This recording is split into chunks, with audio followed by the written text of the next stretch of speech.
Fox Sports. We are Baltimore. We are San Diego.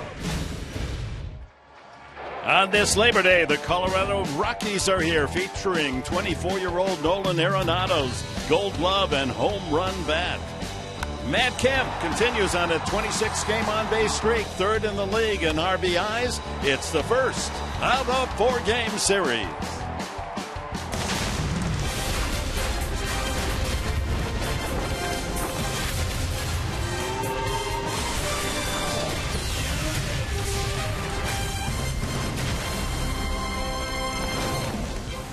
Ian Kennedy, the last four outings. Look at that ERA, 1.71. Barely allowing a base hit, 189 batting average. Anemic against his offerings, and he's been on a strikeout tear, 37 in the last 26-plus innings. Good afternoon, everyone, and a happy Labor Day to all of you. And if you've wandered in from the barbecue, we're pleased you're spending some time with us. Mark Grant back from Chicago. We had to fly him in special delivery just for the game today because he wanted to see if Ian Kennedy could continue this great pitching. He just keeps on commanding all of his pitches, and the numbers prove that. The last 3 or 4 starts, Ian Kennedy has really been on fire. So hopefully he sets the tone for this game one against these Colorado Rockies, who are really struggling right now. But the last start for Ian, we talk about the strikeouts versus the Rangers, 12 strikeouts. You see him, now these are strikeouts, he's expanded the zone, and don't forget about him challenging hitters with the fastball up the ladder. And Dick, the bottom half of his body is healthy. Remember he had the hamstring issue early in the year? Not the factor anymore. He's getting good drive with those lower half, and that's why he is so successful. The fastball also touching 94. Unfortunately, his record doesn't reflect his outstanding pitching, and the Padres just don't score many runs for him. In fact, of all the major league pitchers, he has the third lowest run support of any big league pitcher. Maybe today's the day on this beautiful Sunday Labor Day, or Monday, right? Monday Labor Day in San Diego. Nolan Arenado, what a season for this 24-year-old from El Toro High School, Gold Glove third. He's now the National League home run and RBI leader. Chris Button will have that story when we come back.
the Rockies. Two-run homer for Matt Kemp.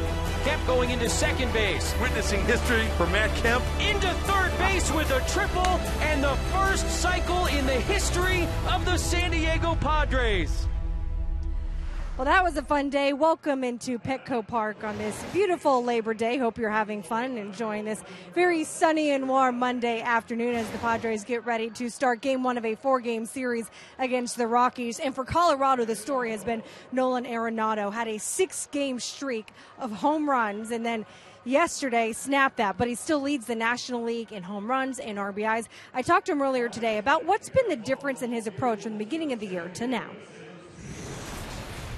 I'm more experienced now. I've seen a lot of these guys over and over, and I'm just trying to hit the ball hard. I'm just trying to stay consistent with that approach. You know, for the first couple months there, I wasn't really hitting the ball very well and was having a hard time. So I'm just focused on hitting the ball hard and just doing my job the best I can, and hopefully good things happen. And hopefully for the Padres streak, that streak for him, and he's cooled off a little bit. We'll see when Ian Kennedy takes the mound. Speaking of streaks, his last couple starts have been phenomenal. The strikeout machine, Mr. Ian Kennedy, IPK, takes the mound when we return on Fox Sports San Diego.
Kaiser Permanente. Thrive. By Petco. What we feed them matters. By Jack in the Box. For a limited time, try the new Portobello Mushroom Buttery Jack with melted garlic herb butter. And by Sony Action Cam. Prove yourself. A warm Monday it is. Temperature in the 80s. Out in the desert, over 100 degrees on this Labor Day Monday as the Padres take the field, led by Ian Kennedy, seeking his 9th win of the year. 84 degrees at game time, about as warm as any day game this year. Pleased you've joined us. Ready to go to work. Here's the starting lineup for the Rockies, brought to you by Hyundai. Charlie Blackmon having another good season. DJ LeMahieu, his average 6th best in the National League. And the red-hot Nolan Arenado leads in home runs and RBIs in the National League. Justin Morneau, the veteran at first base, injury-plagued year, but he's in there today. Kyle Parker for Cargo Gonzalez taking the day off. So Parker, the rookie in left field. Daniel Descalso at shortstop. Brandon Barnes in right field. Dustin Garneau behind the plate, another rookie, and Kyle Kendrick on the mound. Veteran right-hander Ian Kennedy on the mound today on this Labor Day. Yeah, hopefully he'll have the Padres howling tonight, this afternoon. Down early, up late. We know about the strikeouts, and he's commanding all of his pitches. The Scouting Report is brought to you by our good friends at Anderson Plumbing, Heating, and Air. Yeah, welcome back to the Pacific time zone. Thank you, my friend. Yeah. Good to be back. Check out the umpires today. Behind the plate, Mike Muchlinski, Wagner, Foster, and Winters on the bases. Yeah, we're set to go. Kennedy hoping to continue his excellent work since June 1st. 7th in the National League in ERA and 8th in the major leagues in ERA. So he has been as tough as any pitcher in baseball. Blackman opens at 290. 15 home runs, all-star a year ago. And the first pitch of the game is just out of the zone, ball one. Blackman, LeMahieu, and then Arenado in the first. Again, Carlos Gonzalez sharing the home run lead with Arenado given the day off. Jose Urias, the new shortstop, also. Nothing wrong with him. He's just being rested today and back in the lineup tomorrow. Walt Weiss has a full complement of the 40-man roster, and he's been using his pitchers freely, as we understand. Another strike, 1-2. Very crowded in the Colorado Rocky clubhouse. There's Carlos Gonzalez enjoying a big league ball game from the bench today. Could show up later. We know that. 1-2 the count, and popped up off third and out of play. Well, to say that Gonzalez is home run hot is an understatement. He had 5 in 3 days last week, Wednesday through Friday. And since June 1st, he's hit 32 home runs. When we saw him back in April, May, you could have gotten him out. But boy, he has put his game together. Yeah, he's had some health issues, and the Padre pitching staff are pitching quite well. 2-2 the count. The Rockies come in last place, 56 wins, 80 losses, 22 games behind the Dodgers. The Padres are tied with Arizona for third, 13.5 back of LA. He fists that one foul. National League leaders, Gonzalez and Arenado sharing the home run lead, 2 ahead of Bryce Harper, Todd Frazier, and Anthony Rizzo with 28. You know, we talk about the offense of the Colorado Rockies. It's okay if you're scoring 6 runs a game, but it's not good if you're giving up 7 or more runs a game. Well, starting pitcher today, Kendrick, has an ERA of 6.29. Ripped into the right field corner, and that's how the game will start for the Rockies, with a ball bouncing off the top of the fence, and Blackman settling at second base with a leadoff double. Now, this group can still hit. They may be in last place, but if you can hold them under 4 runs, you've done a good job. Padres defense brought to you today by San Diego County Ford dealers. Upton and Kemp at the corners of the outfield. There's Will Myers in center. Solarte and Jerko on the left side. Spanshenberg at second. Norris at first base. Norris giving up the catcher's mask and gear to Austin Hedges behind the plate.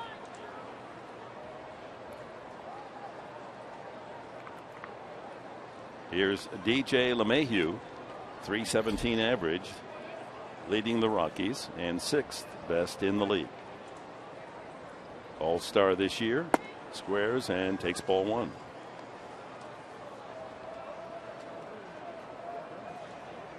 He gave himself up early as if he was going to sacrifice. Maybe just wanted to take a pitch, but it's kind of unusual here this early to play for 1 run. Yeah, exactly with the Rockies #1 in average. I mean, this is the point of the season when things are going. You want to take some licks. You can make a difference in one swing. Swinging there and hitting it deep to right. He's running out of room, Kemp, in that corner, and it's off the wall.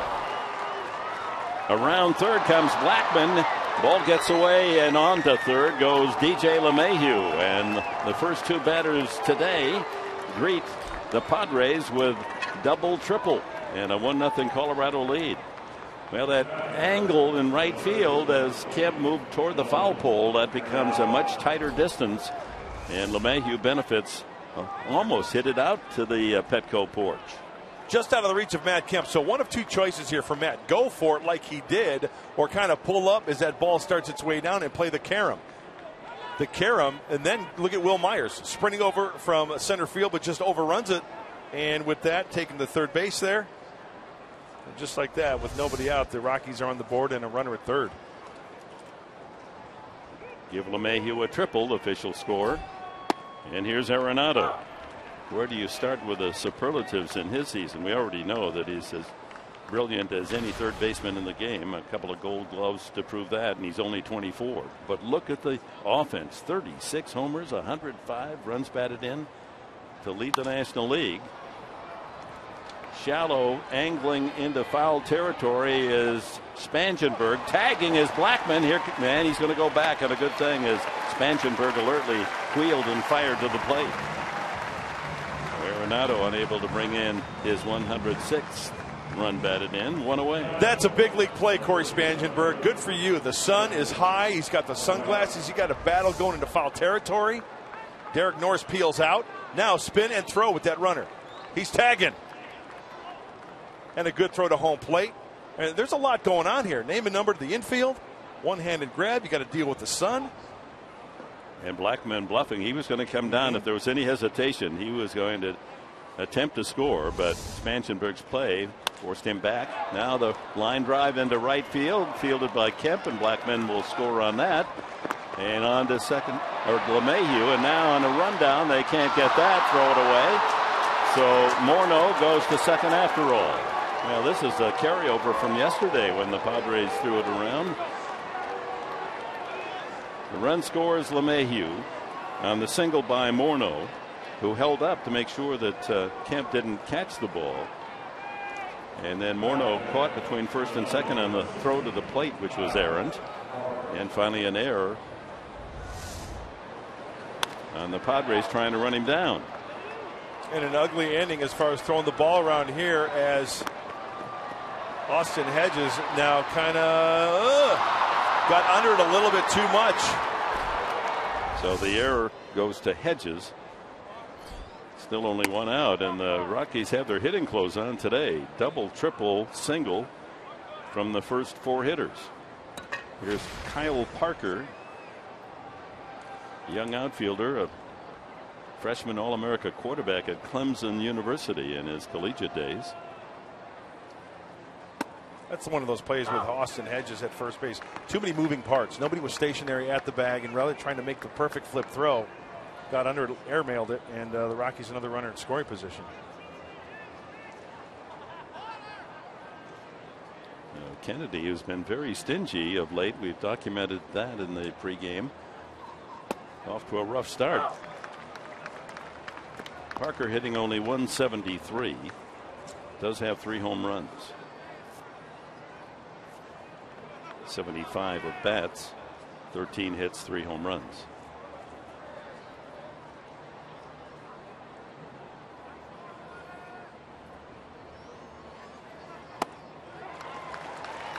And unable to make contact there on the high delivery.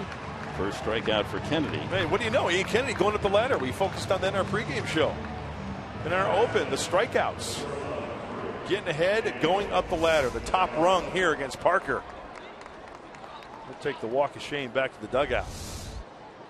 Brings up Daniel Descalzo, 28-year-old veteran, former Cardinal, 5 years with St. Louis. This is his first season in that purple uniform of the Rockies. Career .243 hitter. And he takes it outside. Hey, leave it at 2 here, Ian Kennedy. Leave that runner stranded.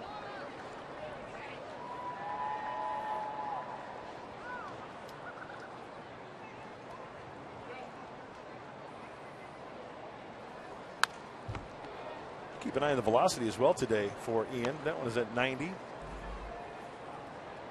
Ian will touch 94.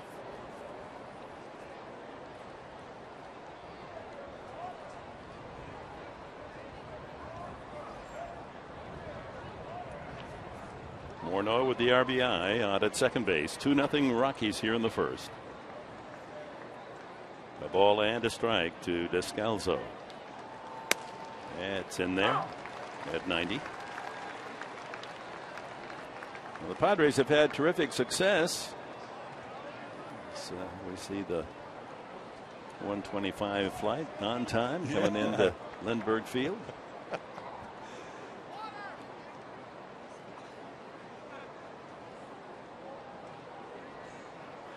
Swing and a miss, strike three. A couple of strikeouts in the first inning, but double Blackman, triple LeMahieu, single Morneau, and that gives the Rockies a 2-0 lead.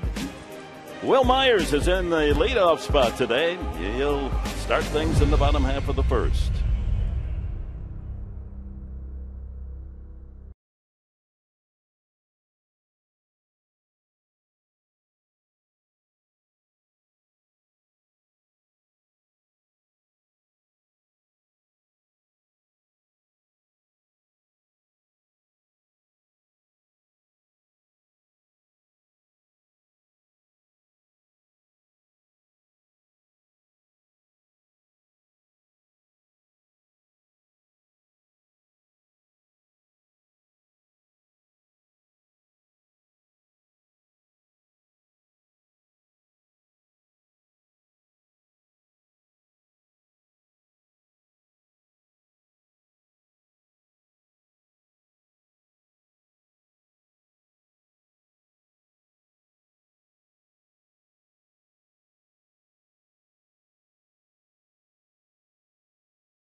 Padres lineup that will attempt to counter.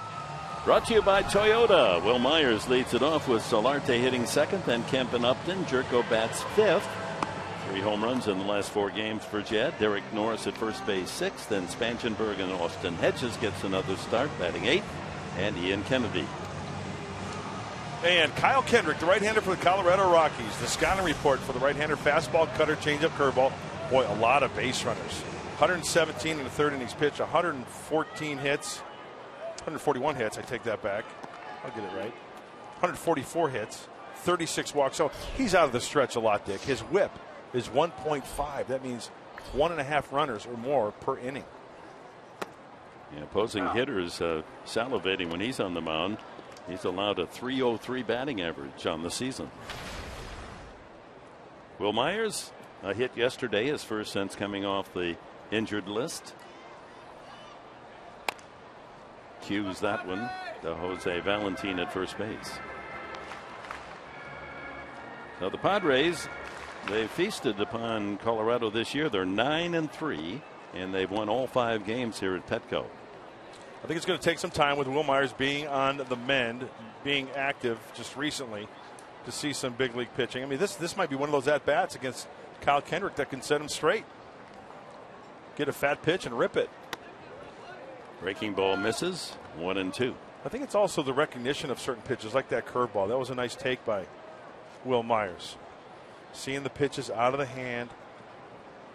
They take a walk here or there. Looks like another breaking ball coming right here.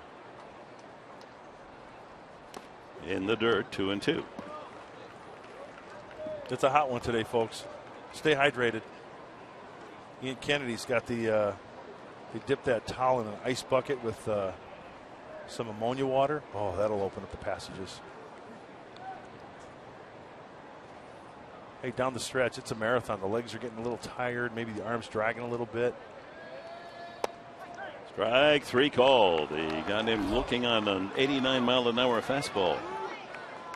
How about our keys to the game today? Mark Grant, brought to you by your San Diego Honda dealers. One of them featuring the right-hander Kyle Kendrick. Get to him early, because this being his 23rd start, the ERA 6.29. We mentioned a lot of base runners, and also an RBI for Kemp and Upton. I mean, the record for the Padres is unbelievable. When each of them have an RBI, like 24 24-3, 24-2. They're good. Well, let's see if they can solve Kendrick's delivery today early. Solarte, a tick under 270 with a dozen home runs.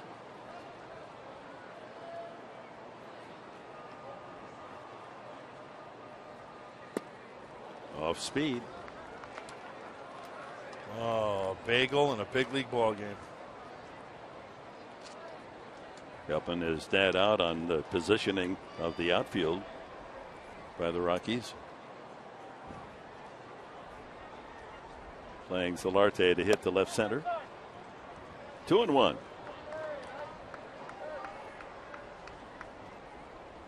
This guy's a big fan, and he has a big fan. Wears the right name on the back of his jersey, doesn't he?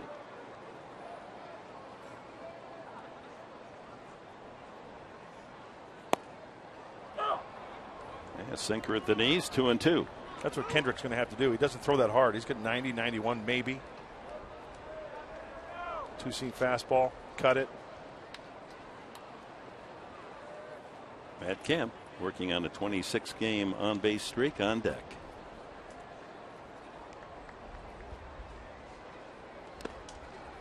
And another bouncer, 3-2. Curveball handled by the young catcher Garneau.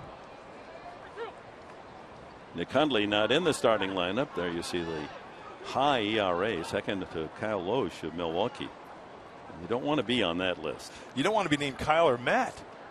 There you go. Stay away. Pulled into the right field corner. That's going to fall away from right fielder Barnes. Solarte on his way to second. Here's the long throw coming in, and he's got a double.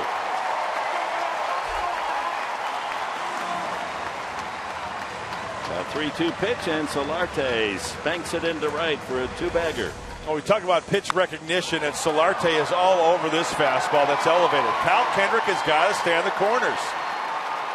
The play's right in front of him. Padres trying to get on the board and at least cut that lead in half.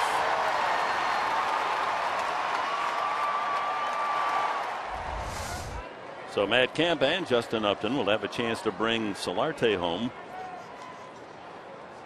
Kemp in that 26-game on-base streak, hitting .324 with 7 home runs. 30 RBIs in the 26 games.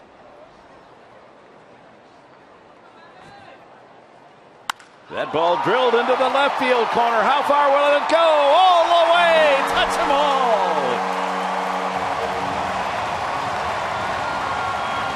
That's how you come back in the bottom of the first inning. Kemp ties it up. 27 straight games on base. 19 homers and 91 runs batted in for Matt Kemp. A 2-2 tie. Mama always told me not to look into the eyes of the sun, but Mama, that's where the fun is. And the fun is on a high fastball in. Watch him get his hands in. This pitch is in. Hands near the chest, barrel the bat out in front, and enough to keep it fair and go. 2-run shot. Down into that left field corner, that little piece of pie, a home run invite. And the fan has a very special souvenir. I'll have a slice of that pie. Yes, sir. How about Kemp continuing? Now that streak matches the number on his back, 27 consecutive games. I love pie. Surprise. 3.14, yo. Okay, all right. Pie on Labor Day. What kind of pie would one have on Labor Day? I'm going banana cream. Ooh, baby. How about you? I'm gonna rhubarb? Go, I know what I'm going to get, so I'm going to tell you, and I love it. I love rhubarb strawberry, but Mama's making some peach cobbler. Oh. And you know what? A little vanilla ice cream on that. That never hurts the cobbler. No. Nicely done, Professor. Waiting for me tonight. I'll be over. All right. Looked like a big badge. 0-2 to Upton. Breaking ball off speed at 76. So Kemp now with 19 homers, 5 behind Upton for the club lead. Man, what a second half for Matt Kemp. So comfortable at the plate. Not a lot of movement. Crushing mistakes. Taking bad pitches. Strike 3 called on the outside corner. Second strikeout. He got Myers looking, and now Upton frozen on the fastball. Freeze fastball from Kendrick. We mentioned he made a mistake to Kemp up and in, but he bounces back after the home run, and that's just dotting the outside corner with a little bit of tail movement. And the grip, he goes from one grip to another grip, that being the two-seam fastball grip. Get it out there, get extended for the strikeout. Jed Churko pops it up. Center of the diamond, out into shallow center field. LeMahieu, the second baseman, using that glove as a shield from the sun. That's it for the Padres in the first, so the Rockies get 2, and Matt Kemp evens the count with a 2-run home run. And we go on to the second, 2-2.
And a big congratulations goes out to the El Paso Chihuahuas for locking up the South Division last night of the Pacific Coast League. And what happens when you lock up a title? Hey, you bring out the champagne and the apple cider and hope that the clubhouse guys taped up everyone's gear pretty well. First pitch swinging is Brandon Barnes, and he sends it out to Will Myers in center field. Yeah, congratulations to the Chihuahuas. They indeed were yipping and yapping and barking last night, because that's the first Padre AAA team to win their division in the PCL in 11 years. Well, good for them. And winning at any level. I'm talking rookie ball, big league level, and everywhere in between. It's fun. And, you know, getting used to it. Good for those guys coming up, and the veteran guys who have played in the big leagues. It's even fun for them as well. He came from behind to topple Las Vegas. They beat Las Vegas, and then the win yesterday clinched the title. There's a final game of the season that has no meaning today, and then they'll open the playoffs at Fresno on Wednesday. They'll play 2 in Fresno and then 2 back in El Paso. The Chihuahuas, I guess, at one point they were 8.5 back, and they climbed, they scratched and barked and clawed all the way back to the top. Swing and a miss by Dustin Garneau, 0-2. Yeah, and when you think of the players that have been moving from El Paso up to the big club here in San Diego, and they still managed to win the title. Of course, they started under Pat Murphy and Jamie Quirk finishing the job. So that's good news. The farmhands in the playoffs. And particular, Hunter Renfroe joined them just this last month, and in 20 games, Renfroe has been tearing things up. He's hitting .341, 6 homers, 24 RBIs in 20 games for Renfroe. Good to see him paying some dividends at the minor league level. No question about that. Padres #1 pick 2 years ago. Outside 2-2. Garneau is 27 years of age, born in Torrance up in the LA area. There's an old Winfield jersey, huh?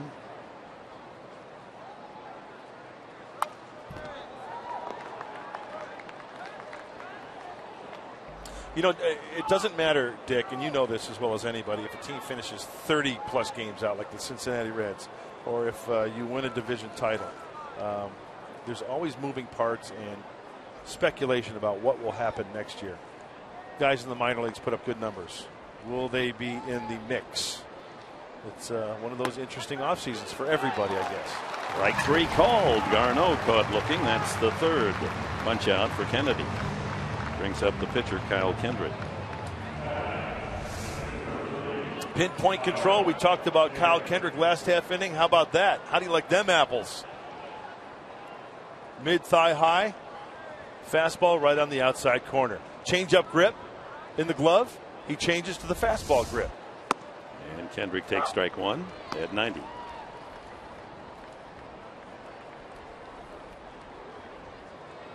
Kendrick with 6 hits, 37 at bats this year.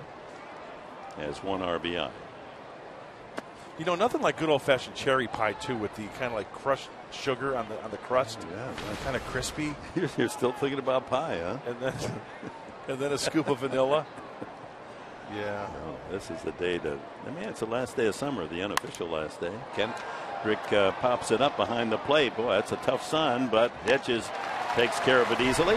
A 1-2-3 inning for Ian Kennedy. We go to the bottom of the second. Derek Norris will start it for the Padres.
September 7th, 2010, here at Petco, Matt Latos set a major league record when he limited LA to just 1 run over 7 innings. The 22-year-old right-hander, a string of 15 straight starts of 5 or more innings, allowing 2 or fewer runs, breaking the major league record. And for the Padres, Greg Maddux and Mike Scott, their marks. I don't care what anybody says. That's dealing right there. That is really being in command and being in a groove for any pitcher. And once again, Mr. Enberg, we are very, very spoiled and lucky to be sitting here at this ballpark on this beautiful day in America's finest city. Are we not? Oh, and thinking about eating pie? Oh, come on now. How about key lime pie? Would you go for that at all? Love it. You don't have to be in South Florida to enjoy that. Derek Norris, 242 average, 13 home runs. Playing first base today.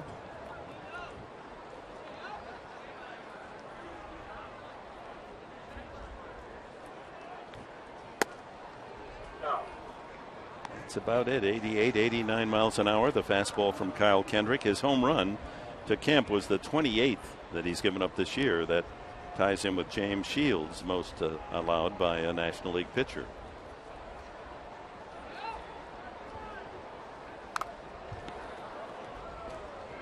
on May 3rd. This matchup, Derek Norris against Kyle Kendrick, and the result, Norris tying into one and sending that one deep into left field bleachers.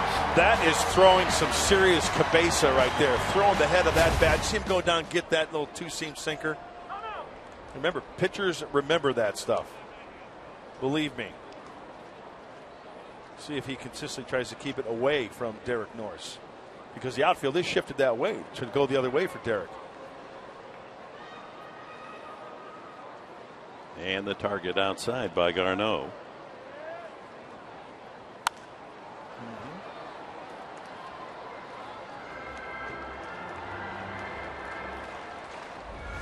We talked earlier inside the glove of Kendrick, adjusting the baseball and then getting to the grip that was put down, or the sign that was put down by the catcher, Garneau.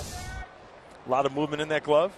Hey, you can do that just for show as well. Just, move it around all the time if you like. There he is, trying to find the seams. Is he staying with the same grip? Looks like a fastball grip. And like I said, it's a curveball. Well, he's probably thinking about pie, too. It's kind of tough to see how he's gripping the seams there. See what Garneau puts down here with a 2-2 count. Fastball away, fastball in, curveball, slider, changeup. There's the split grip right there. And there it is. In the dirt. Full count. So Garneau behind the plate. Morneau on first base. Sounds like a French law firm. Yeah. Just off the Champs-Élysées. I'm going to take you to my lawyers, Morneau and Garneau. Injury attorneys? What do you think? Well, if we're going to sue, we might as well go injury. Hurt my feelings injury. Swing and a miss, and he gets him to go after ball 4. That's 3 strikeouts for Kendrick. That was really odd. There was an 89-mile-an-hour fastball up the ladder to Derek Norris. Here it is, coming right at you in your living room. Want to try to hit Kyle Kendrick, 89 miles an hour, upstairs.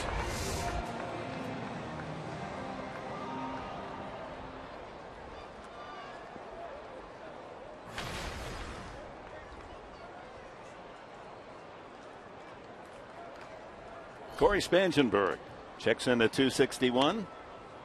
Takes a strike.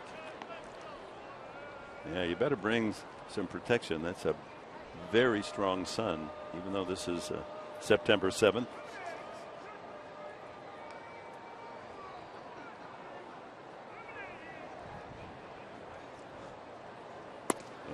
After the game yesterday. Was that game over yesterday, by the way? I think it is.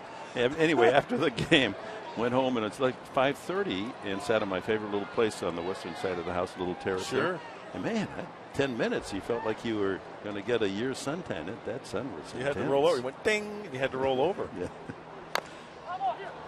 No, it's just like, since we don't have a dog, Barbara just says roll over. I do that, and then I beg. It's definitely a hat day on this Labor Day Monday. Yeah, let's pick our favorite hat today. Huh? Maybe we'll make that fan the fan of the day. Everybody should own a straw hat of some kind to protect from the sun. 2 strikes now on Spangenberg. He's going to go up the ladder here with a fastball. 1-2. Austin Hedges to follow. Ah, that's right, young man. Oh, we have indeed a little potato chip action. Yeah.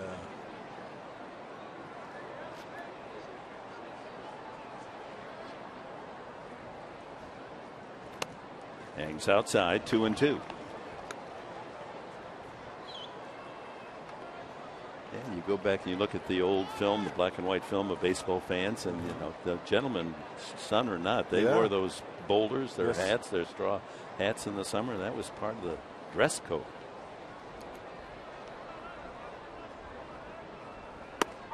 Strike 3. That's the 4th strikeout. 3 of them called. Wow.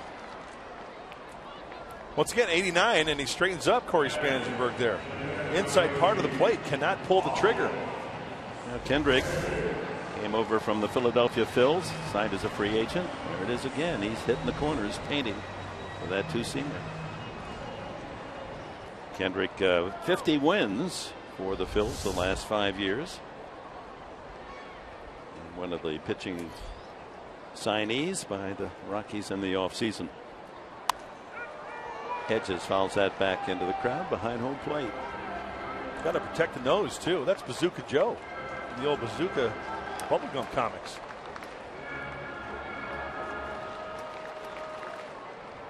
I can't sit out in the sun. It'll tear me up.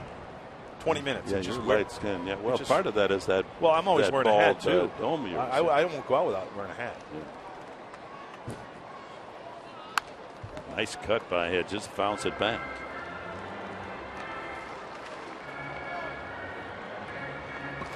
You know what else is nice about today's day game? Bobby Cressy tickling the ivories on the stadium organ. Yeah, I like it a lot. Oh, Bobby's a good egg. There he is. There's my man. He likes pie, too. Did you know that? He loves pie. Hey, that's my pie.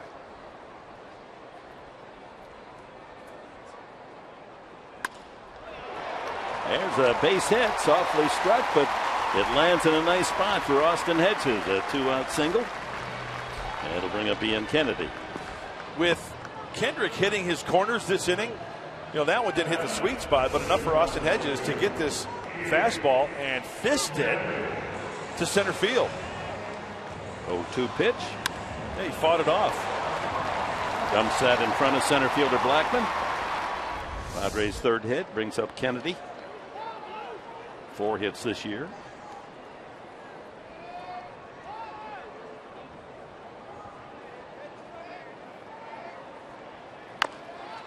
Oh no! Call a tow truck. Yeah, off the front foot. That hurts. That hurts. If in fact that did hit him on the toe or the foot. Hey, you know what though? Good on Dustin Garneau. He's going out to talk with Cal Kendrick. He given the Padre pitcher a little bit of a blow there just to collect himself after that foul ball. Gives us a chance to check that scoreboard. A big series in the nation's capital starting today. The Mets and the Nationals, and New York came from behind to win it 8-5.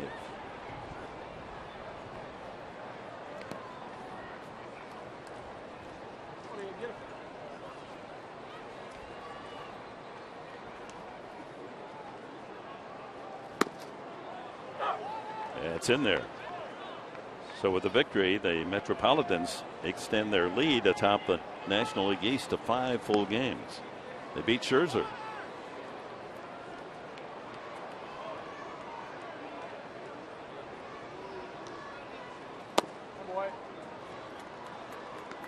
One ball, 2 strikes. National University presents our standings, and here they are in the NL East. Washington now 5, and Miami. How about Atlanta? They've lost 12 in a row. Ouch.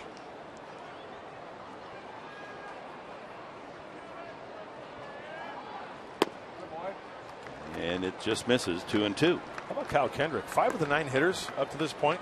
He's had him 0-2. Leadoff hitter Myers would be next. You know, those games we're talking about, Washington, New York, Dick, those are the games Max Scherzer, they have to win that game. I know there's no guarantees in this game, but that is a game. You got to win that game. Ground ball to short. And the throw across by Descalzo. The inning comes to an end. We've completed 2 at Petco.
I liked what he brought, how he brought his intensity to the field every day, and he always wanted to, everything was all about winning, and I always liked that. And I don't know, he was pretty fun. At the time when I met him, he was kind of intimidating because he was a big boy for me when I was only like 17 years old. So, but no, he was great. He was cool. All the other coaches were great too, and they always won, and ASU was known for winning, and that's something I wanted to be a part of. That was Nolan Arenado talking about being committed to Arizona State out of high school. He ended up being selected by the Rockies in the second round of the 2009 draft. And I talked to Pat Murphy about what he saw in Arenado then, and he said, listen, I'd be lying if I knew that he was going to be the player that he is now, but we knew he was something special and loved his drive, loved his desire to win. So kind of fun stuff. Old coach who recruited him going up against one of his former recruits. He's quite a talent. Thank you, Chris. We've been raving about his defensive prowess the last couple of years, winning the Gold Glove as a rookie and a second-year major leaguer, and now producing with the bat as well. Looks as if he's going to hit 40 home runs plus. You can just tell by his answers right there from Chris Budden that he's a very energetic kid, even answering questions. Blackmon leads it off. He doubled to open the ball game and scored on LeMahieu's triple. LeMahieu came in on Morneau's single as the Rockies scored 2 times in the first. 11 games against the Padres, a .326 average. 4 homers. 0-2. It's a 4-game series, remember. The Padres and Rockies were rained out back in the middle of summer. A freakish weather pattern. And so there'll be another game on Thursday that's not on your schedule. Tomorrow night, a 7:10 game, and then on Wednesday it's an hour earlier, 6:10, and then Thursday 12:30.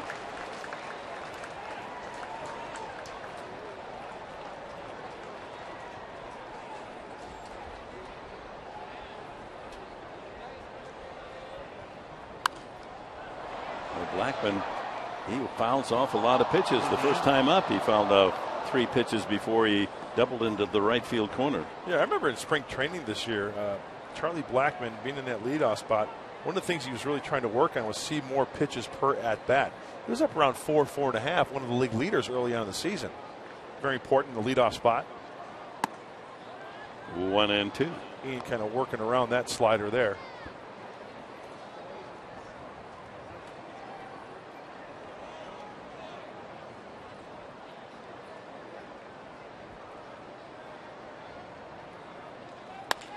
Look at that. That's a good piece of hitting. Just reaches out and punches the single to center field. Somewhat fooled on the pitch, but he had enough of his weight back to just flick the wrists, and he's aboard again. You got a change up, and as you mentioned, Dick, good call. The body was kind of out in front, but the hands back enough to just sweep at it. Change up down and away, if taken, well, one-handed. One-handed to center field for the base knock. Single and a double for Blackmon, and here's LeMahieu. Just missed a home run as he aimed for the Petco porch in the first inning, and a long bounce off the wall resulted in a triple.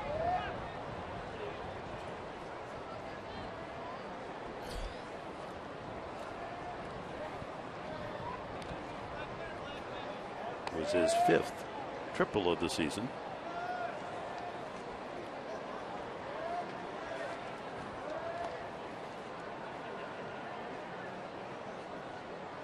There's another Colorado Rocky that showed a good glove at second base, but didn't impress you with his hitting as a young player. But boy, he's done the job all season long. He's been above 300. In fact, he was near 400 the first month or so. Still the 6th best average in the National League.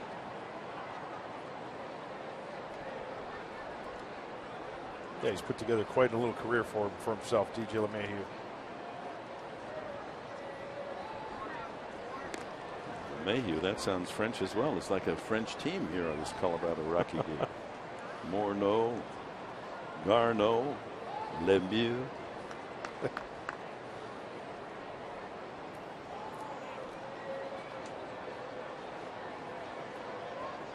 Descalzo's not French? I don't think so. Can't give him that one.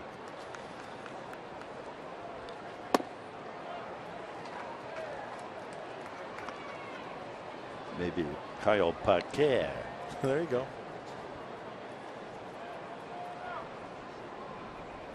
Just 27, LeMahieu. Grew up in the Detroit area. Bloomfield Hills. That's where the rich people live.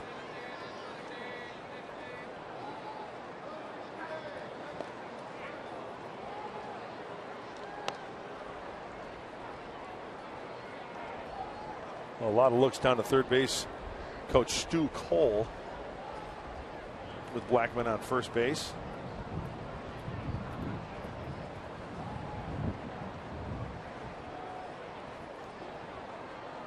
See if he puts something in motion here. He's got a good lead.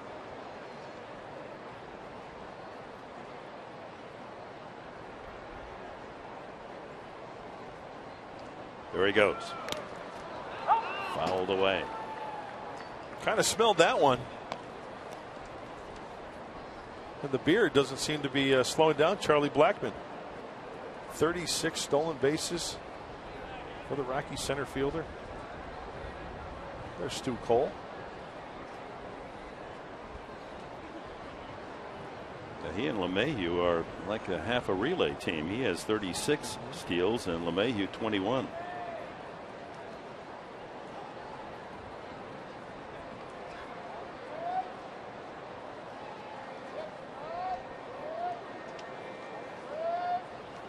Swing and a miss. 2-2. Another reason why they probably put him in motion, LeMahieu's grounded into 14 double plays. Even though it's 14, it's still not the league leader. Arenado is that leader as we take a look at that breaking ball. Front side opening up, exposing that swing, and not even close to that curveball. Arenado leads in that category with 16. Fastball up. Let's see if he goes up the ladder here.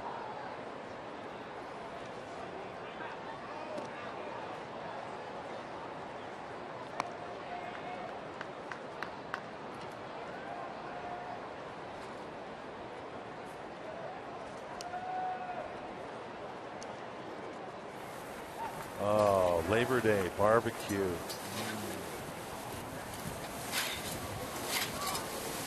That's some good eating right there. Slice of pie after that. Oh, you got to have that line drive. Oh, by Spangenberg. Up quickly, the throw into second base. And not in time. Myers trying to get the force as Blackman had to hold to make sure that Spangenberg didn't catch it. So 2 singles to open the third inning. A combination of Blackman and LeMahieu at it again. Yeah, Dick, good point. When that ball is on the right side of the second baseman, the vantage point from the runner is you got to freeze. If he catches that, you got to dart back. And as soon as it goes to center field, off and running. And as you mentioned, second base being hot. That's a force play. That's why the center fielder has to come in and charge that. Try to get that force play. It's pretty close, and Myers didn't exactly hurry his throw in. Blackman didn't slide. Here's Arenado. Fouled out the first time. His home run string of 6 consecutive games ended yesterday. Now, in this era, seemingly, where every hitter is using that high front leg kick to set himself up, Arenado doesn't. And watch his back foot. As the pitch is made, he moves it backwards. And he drills that. That's deep to left center field, and it is up against the wall and over it. A one hop over the wall, a ground rule double. In to score is Blackman, and the Rockies take a 3-2 lead. 106 RBIs now for Arenado. He leads the league. Man. Yeah, we'll have Mark Sweeney in the booth from the 4th through the 6th inning, and I'm sure he will talk about the swing of Nolan Arenado as he goes down and gets this ball here. Using the big part of the field, the gaps there. And a benefit for the Padres because that ball did bounce over, but still nobody out, and Ian Kennedy trying to work out of this little mess. So Blackman and LeMahieu up twice, 4 hits between them. And now Arenado joins the party, and Morneau, the batter, with second and third and no one out. Well, look at Ian. He is locked into what Darren Balsey is saying. So far, may be wrong, but 90 miles an hour for the fastball has been about it. And it only gets up 92, 93. Yeah, you're right. And a couple of ticks, it does matter. There you see the speed range. Well, yes, 92. Yeah. Okay. So you got the lefty Morneau up. First base is open. Nobody out. You do have a righty on deck, Parker. See how he goes after the veteran lefty here. National League batting champion a year ago. Morneau at 319.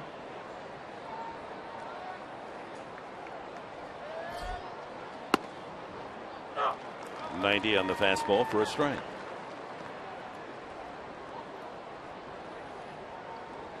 Just hasn't been able to stay healthy this year, Morneau.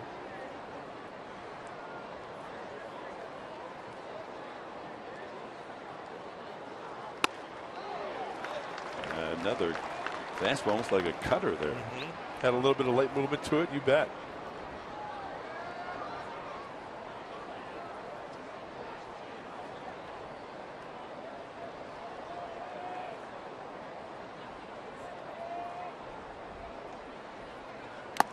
Foul tip, strike 3. Big strikeout for Kennedy. 1 away. You know, good fastballs by Ian Kennedy. And I don't, when I say good, I don't mean the velocity. Let's take that out of the equation because it's all about location. And this is a 4-seam fastball that's up. It's almost as if Ian Kennedy just went one notch with each pitch on the fastball. And a big punch out for Ian. Parker struck out the first time. Infield back.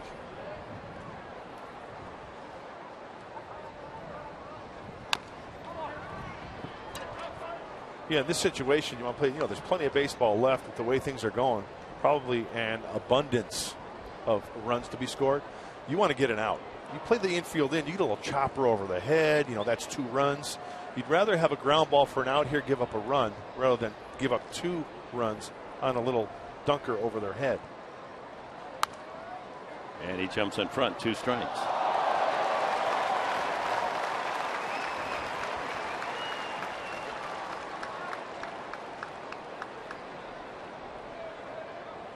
Talked about the Rockies scoring a lot of runs, but they give up a lot of runs. That fan making a good play.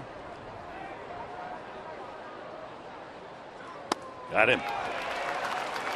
Got him chasing that breaking ball or cutter. A couple of big strikeouts with runners at second and third and no one out. Morneau and Parker gone, and now it's Descalso. Back-to-back strikeouts via the high fastball.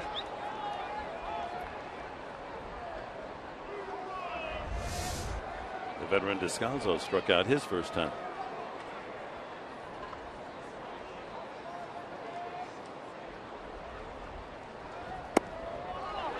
Did he go? Yes. Third base umpire.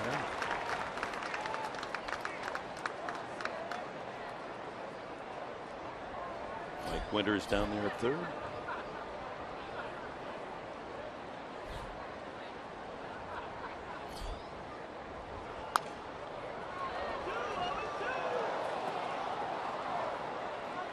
Boy, if Ian can get it out of this with just 1 run. Strike out the side 3 in a row. That's bouncing back. That's reaching back.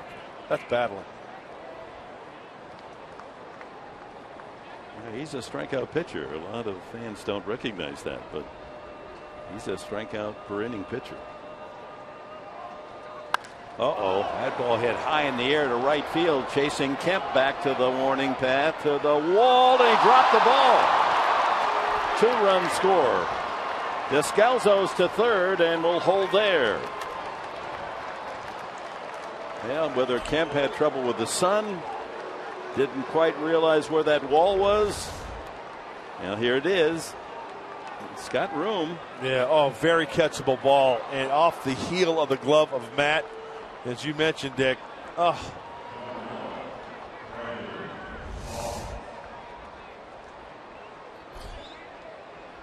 We're guessing that'll be an error, but we'll wait.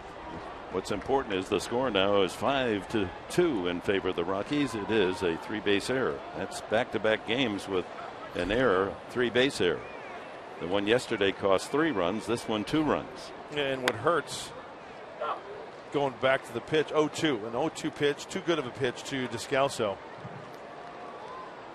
Yeah, a ball that should have been caught. Matt wants that one back.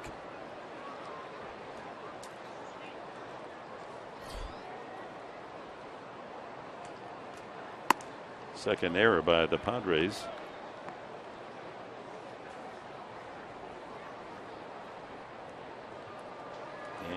2 unearned runs go with it. Kennedy had pitched himself out of that second and third with only 1 run scoring and no one out. It's 2-1 to Brandon Barnes. He flied to center his first time. This might be one of those Coors Field specials right here in San Diego. Stay tuned. Hunker down. Buckle up. Swing and a miss, 2-2. Are you suggesting 5 runs won't win it? You know what? I will guarantee it. I'll bet you $1 and a slice of pie. Okay, I'll take the pie part.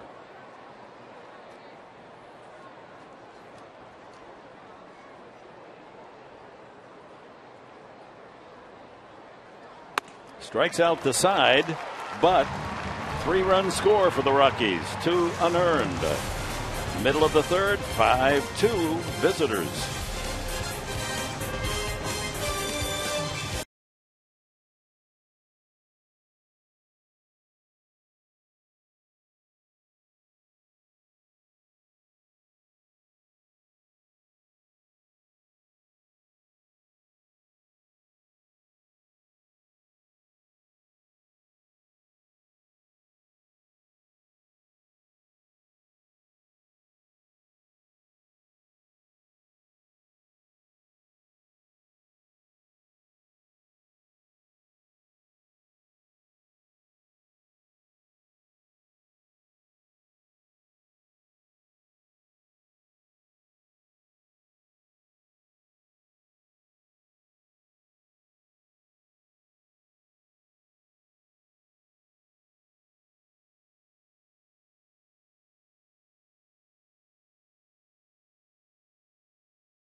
Bring up Myers, Solarte, and Kemp. Matt Kemp with a 2-run homer for the Padres, 2 scores. Coming up this week, the Padres and Fox Sports San Diego involved in the inaugural radio telethon and cycling event, Pedal at the Park. And Gene Smith joins us here for this half inning. And Gene, let's give us an idea of just how the whole pedal bicycling program is going to work. Well, we've got thousands of riders that have signed up to raise money for cancer research that goes to 100% of it goes to research right here in San Diego. One of the facilities is the facility that I'm actually receiving treatment from right now at UC San Diego Moores Cancer Center. So very personal for me, and for I'm really happy to be involved and help those that are fighting this thing with me right now. And the fabulous doctors that we have at the facilities here. I went to the Moores Cancer Clinic last week and visited with the doctors and some patients. And, boy, it was I mean, it's discouraging when you hear the word cancer, but when you see what is being accomplished, not only in the treatment, but in the research area, that some of those doctors are researchers as well. And they feel like they're getting ever closer to really battling this thing and beating it. Absolutely, Dick. And there's like, for instance, my doctor is not only my doctor, but he's also somebody who's participating in fundraising. So during the day, he's taking care of it. He's also on the weekends raising some money to help what he does. So it's tremendous. Gene, tell us a little bit about your journey and what you've experienced up to this point and how it's influenced your life. Yeah, back in 2011, I just felt some bumps in my lower groin area and went in, and a couple of days later had a diagnosis of melanoma, skin cancer, and I've been through quite a few surgeries and some treatment, and I'm sitting here with you guys today, feeling pretty good. The fight's not over, but I'm happy to be here. I'm telling you one thing right now: you learn to enjoy every single moment, and this is a pretty good thrill for me. I got to tell you. Well, we're glad that you are here with us today, that. Gene. I lost 3 members of my family, including my my daughter, my younger brother, my younger sister, all in the last year and a half. So it strikes home deeply for me, and the fight. And I can remember my brother, pancreatic cancer, saying, it's such an awful disease because it won't let you fight sometimes. You don't have a chance to fight it. Sure. It's a cowardly disease. But what they're doing in research and treatment there in many of the hospitals here in the San Diego area. And when a ground ball here to second base, they're going to try to turn 2. Myers there, but that's all they'll get. Nationally, the number 1 cause of death is heart disease. But in San Diego County, it's cancer. So for whatever reason, it's very appropriate that we all gather together and offer our support, charitable support. Well, Dick, I'm going to bring that number the other direction. Okay. How can people help out, Gene? Well, they can donate. I mean, if you want to just get onto the Pedal website, you can search for me specifically, Gene Smith, donate to support my ride, or you can just donate to generally to support. You can become a virtual rider. You can actually participate. It's probably a little bit late for you to try to ride in this year's Pedal, but there's plenty of opportunities for you to still donate and make a real big difference here in San Diego. What are the things? You mentioned how you appreciate each and every day. I'm just curious, what are the little things that Gene Smith, when he wakes up in the morning, kind of really realizes and feels like, I'm really blessed to do this or that or see or smell? What are those little things? Man, it's my kids. I've got an 8-year-old daughter and a 6-year-old son, a beautiful wife. I've got a great family. I've got a great church that I attend. And I've got a great job. I mean, there's just a lot to be thankful for. I was thankful before. I mean, I really wasn't one of those guys that wasn't. But I'm telling you, when you come across something like this, you don't waste any time because you don't know how much you have. And really, none of us knows how much we have. But it really brings it pretty close to home, and you learn to not waste any of it. That's right. Each day, we got to squeeze every bit of life out of each day. Absolutely. Here's Kemp, the 2-run homer the first time. And he misses that one foul, but boy, did it have distance. Look at that. Off the facing of the third deck beyond the auxiliary scoreboard to the edge of the Western Metal Supply Company building. That was struck long and deep, but sadly foul. Look at how far out in front. Hey, can I have some tonic with that vodka? So Kemp continues to see the ball well and hit it well. Just a little too eager on that last one. Gene, San Diegan? I grew up in Riverside. I came down to UCSD, actually, where I'm being treated to go to undergraduate and graduate school. Padre fan, of course. Oh, right? Absolutely, Padre fan. I grew up a Dodger fan, I'm sorry to say, but I quickly became a Padre fan. It was during the sort of the Kamenecki era, and it was a lot of fun. So you know Mark Sweeney, our own Mark Sweeney. Absolutely. On the 98 team. Got a chance to meet him backstage.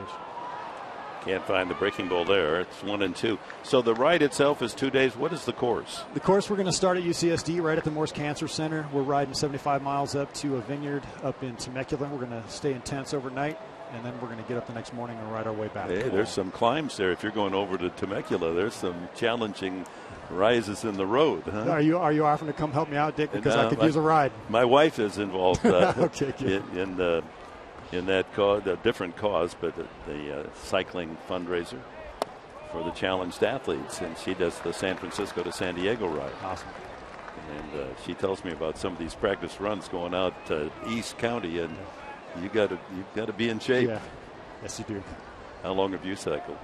I started probably back in 2000 is when I started riding bikes pretty seriously, and I've been off of it a lot because of the treatment. But I've been healthy enough recently to do this now, and I'm happy to do it. So that runs the count out to Matt Kemp. Padres trailing by 3. We're talking with Gene Smith, 44-year-old who is battling and conquering cancer.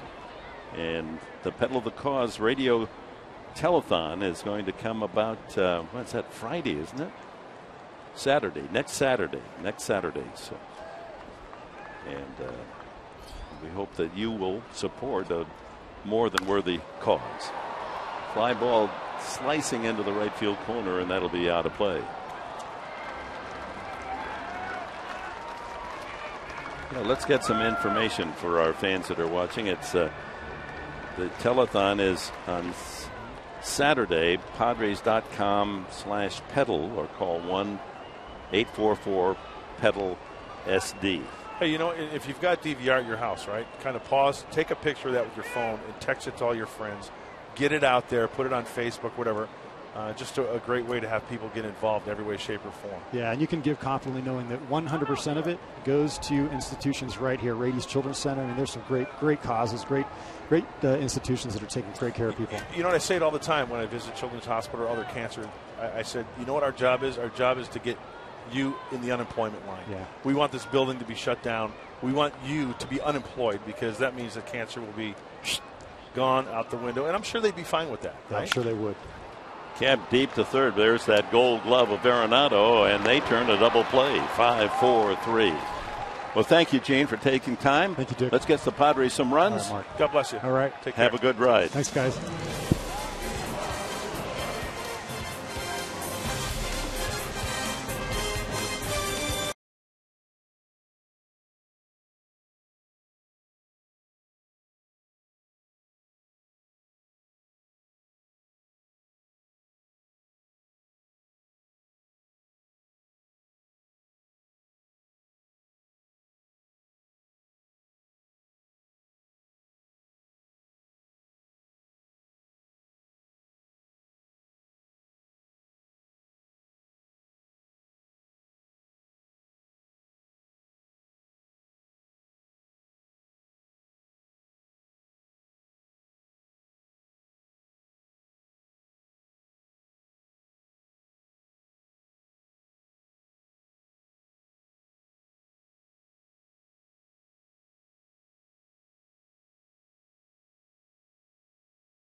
Dustin Garneau, then the pitcher Kendrick, leadoff man Blackman, who's done some damage. Blackman and LeMahieu, that partnership atop the lineup for the Rockies, scoring 4 runs, 2 each, and their 2 at bats. And you remember this fellow? This is the other Mark Sweeney. He likes pie. What's your favorite? I pie? do like pie. I know you guys have been talking about banana cream. Nice call. Yeah, I believe it. Oh, yeah, all over it. I mean, just look at me. You look at yourself. How about pecan pie? We haven't had a call on pecan. Overrated. All right, here we go to baseball. Garneau, he struck out the first time. Kennedy has struck out 6. He hasn't walked anyone. That costly error in right field when Kemp dropping the fly ball against the wall. 2 earned runs. Mark, the fastball up has been key for Ian Kennedy today. I love that because, you know, everything works together. And you know this, Mark, more than anything for pitching. But you see the strikeouts, that has gone up. The velocity has gone up, but he can pitch up at the top of the strike zone. And I think it has a lot to do with that curveball success. There's another fastball that's fouled out of play, and it doesn't have to be 94. He was striking out the side the last half inning there with fastballs at 90. Just because they were placed perfectly. I really think his spin rate in the hitting zone especially shows you, you don't have to have 95, 96 to pitch up at the strike zone, but you have to have secondary off of that to set up that look. From the hitter's perspective, if a guy has a curveball, it's always in the back of my mind. Chopped to short. Jerko across for the first out here in the 4th. Our Ram Trucks tools of the trade today.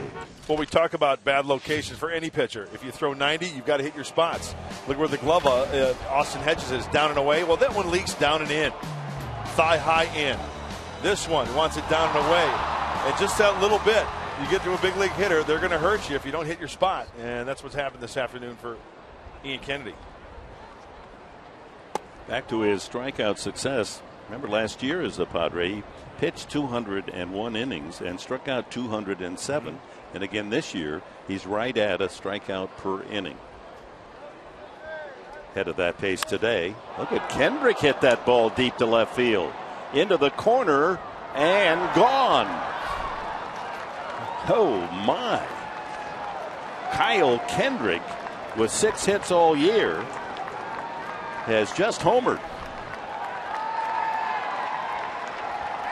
And that makes it a 6-2 Colorado lead.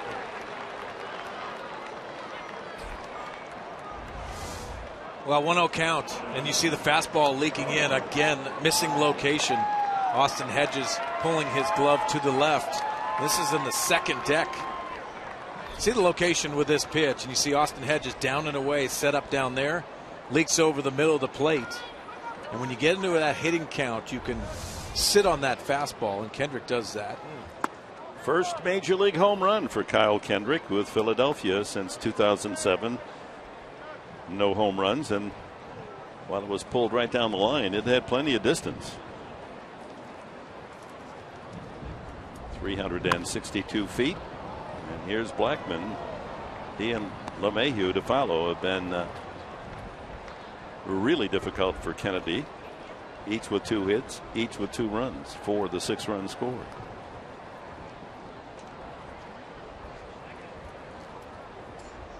A double and a single for Blackman.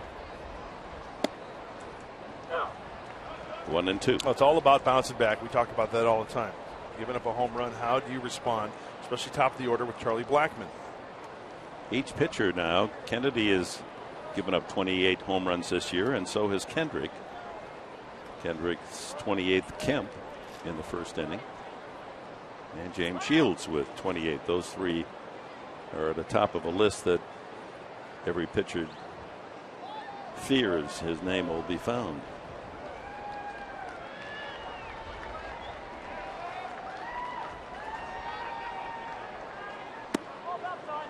Outside, you can hear plate umpire Muchlinski gives you a little play-by-play. Mark, wanted to ask you too. Austin Hedges, the young catcher, he's caught 9 of 26 of Ian Kennedy's starts. How much different is it working with a young catcher, and also you have a Derek Norris that's catching?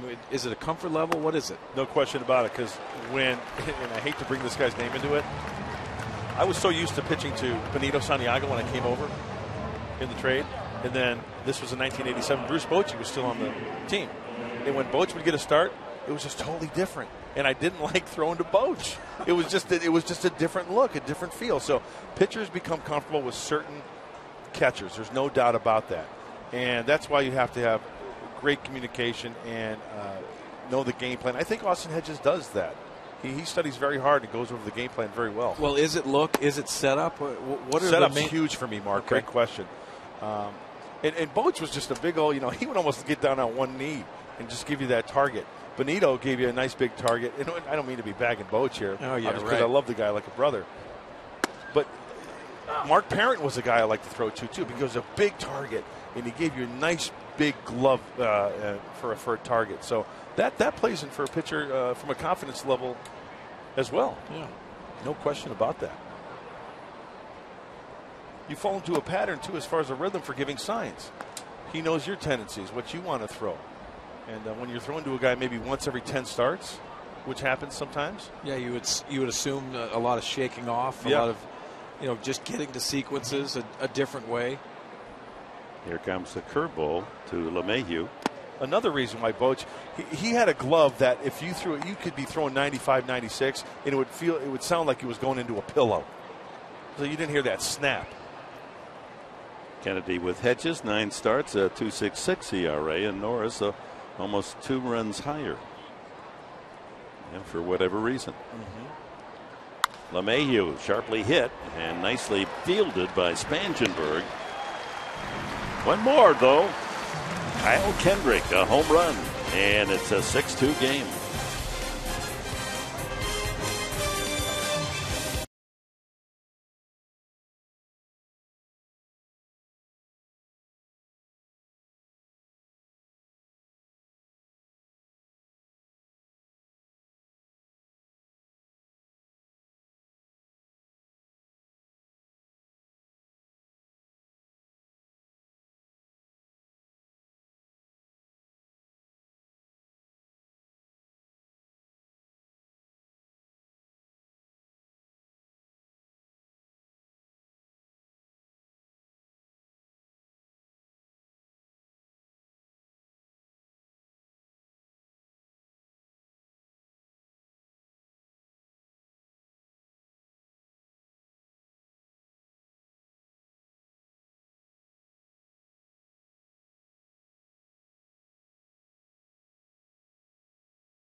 Brought to you by Sequan Casino. Play, win together in the heart of San Diego.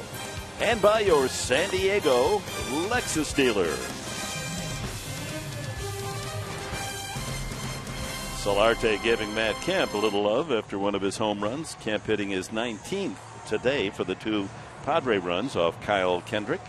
Kendrick, he has to be feeling good as he scrapes away at the front of the rubber, getting ready to pitch the bottom of the 4th inning. He's hit his first major league home run. He'll be bragging about that. Well, it's time to play some catch up, boys. Let's go. Justin Upton, Jed Jerko, Derek Norris in the bottom of the 4th inning. Upton took a 3rd strike his first time. 3 hits for the Padres, the double by Solarte, the home run from Kemp, and a single Austin Hedges. Shift on. 3 on the left side. Morneau alone on the right side.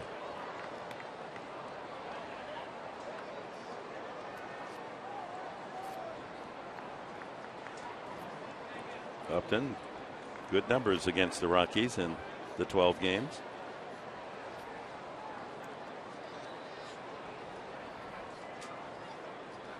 And it's 3-0. Well, guys, you see the shift, and you see Morneau on first base.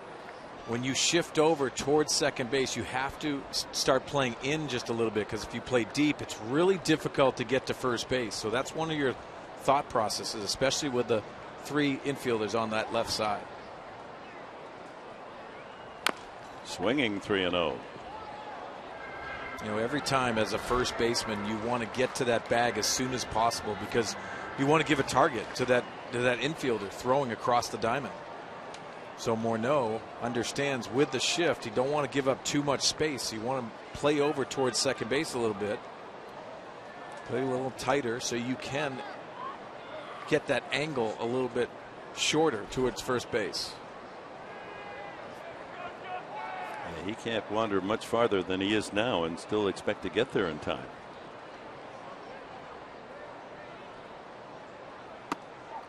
Ball 4. So a leadoff walk. That's a start as the Padres are down by 4 here in the 4th. Now another big battle for first place in the American League East, and today the Yankees won and Toronto lost, so the Yankees are only a half game back.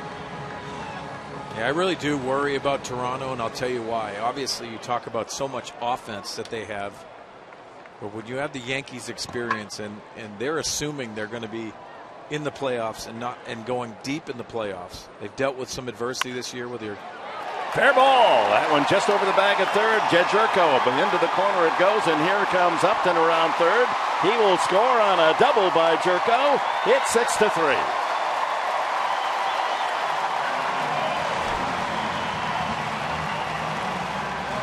Jed Jerko continues a hot hitting homestand. Well, with hot hitting, you get those mistake pitches, and you have to capitalize them. Watch the location of this pitch, elevated. And Jed has done a nice job with the ball up in the strike zone and getting this inside the third base bag, scoring Upton easily. He knew he had to hit it hard because Arenado didn't get a glove on it. He doesn't anything close to Arenado. He's able to vacuum up. I think it's only a matter of time before these Padre hitters, maybe second or third time around, get to Kendrick. Here at Petco, 5 games, a 6.75 ERA here at Petco. So maybe they'll start turning that stuff around this second time around. Yeah, you got to get the second run home here. Jerko's out there with no one out at second. That would cut it to 6-4. Move him around. A situational hitting at bat for Derek Norris. He struck out the first time. And to your point, Dick, yes, situational hitting, but he doesn't feel comfortable going the other way. Maybe lay a bunt down. Do anything you can to get him over. Arenado way back at third base. And Norris a good runner. He takes a strike, 1-1. There's been times where Derek Norris has struggled. You see Arenado way back. But Derek Norris has struggled with right-handed pitching at times. You have to take that opportunity, lay a bunt down. We know the speed that he has. Take those hits and also possibly move that runner over to third base.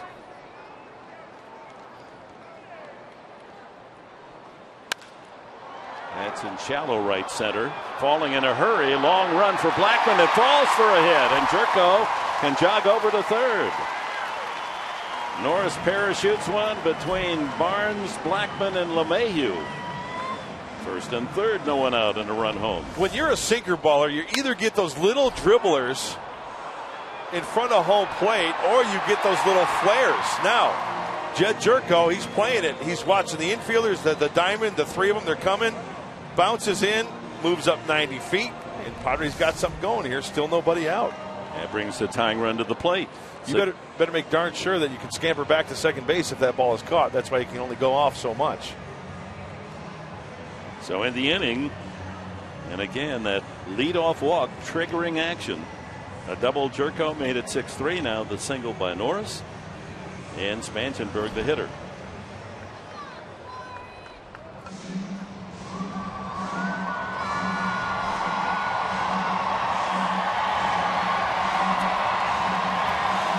Steve Foster, the pitching coach, out to chat with Kendrick.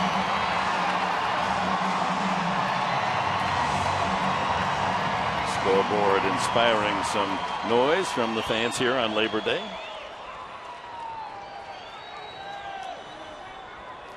Spangenberg took a third strike, his first at bat.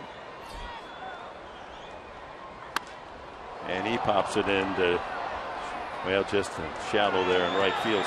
Out goes LeMahieu to make the catch. That's not a good at bat.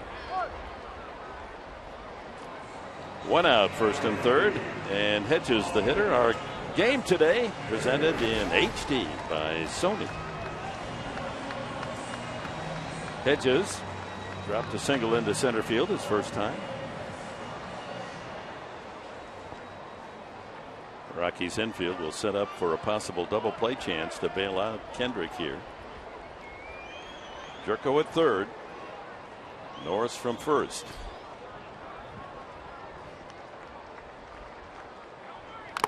Mark, the pressure of a hitter in this situation, trying to get that run in from third base. Well, I like Austin Hedges' approach right there. In difference of Corey Spangenberg. Corey Spangenberg got a ball elevated, but it's in tight to his body. He ends up popping that up. But Austin Hedges still being aggressive in that situation, but elevated and getting your hands extended. A lot easier for you to drive an outfield fly into deep part of the outfield to score this run. You know that pitcher wants to work that sinker, work that ground ball as much as possible, and you have to prevent that. Whoa, line drive. Really? Double play. Oh, my. What a play by Kendrick as Hedges blisters a line drive right back through the box, and Kendrick able to snare it, and the rest is easy. Right to his glove. Can't get the double play at third. He does it first.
Today as that ball Not a failure by Kemp, but a ball he couldn't catch for a double.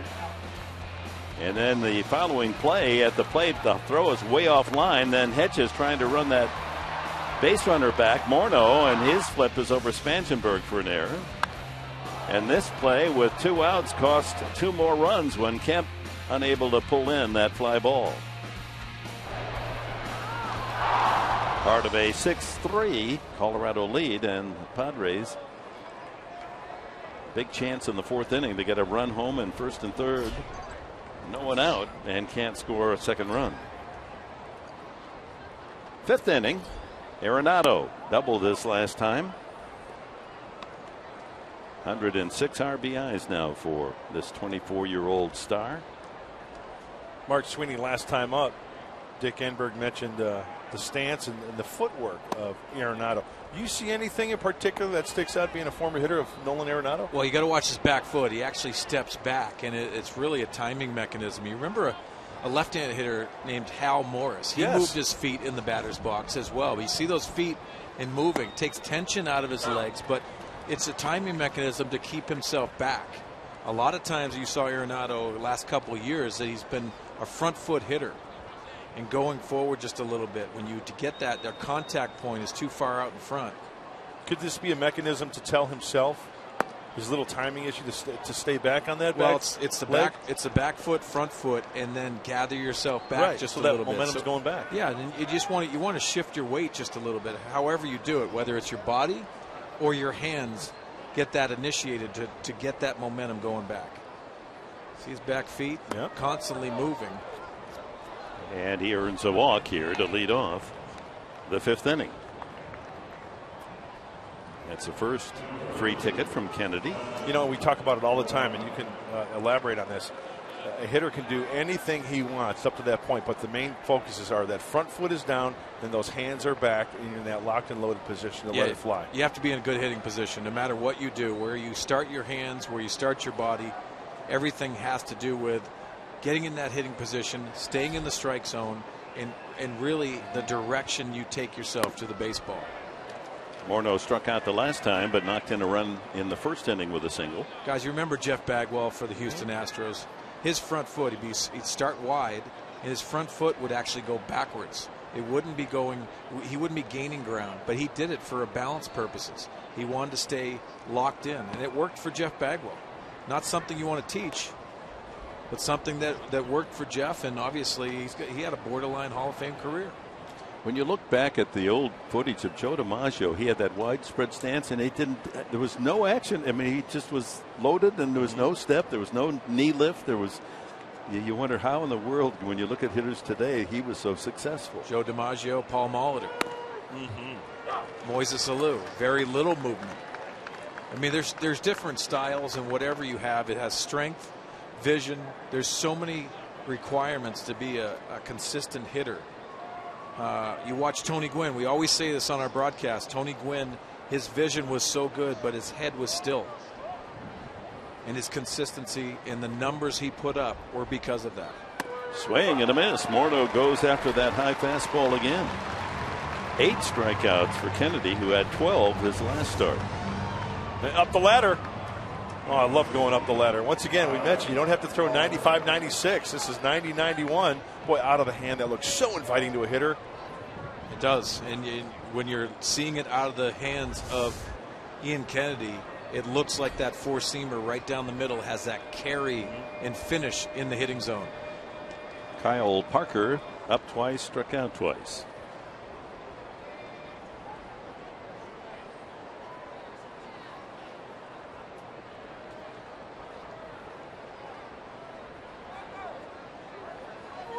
Parker has good memories of seeing a Padre uniform. It was against the Padres. He collected his first big league hit last year.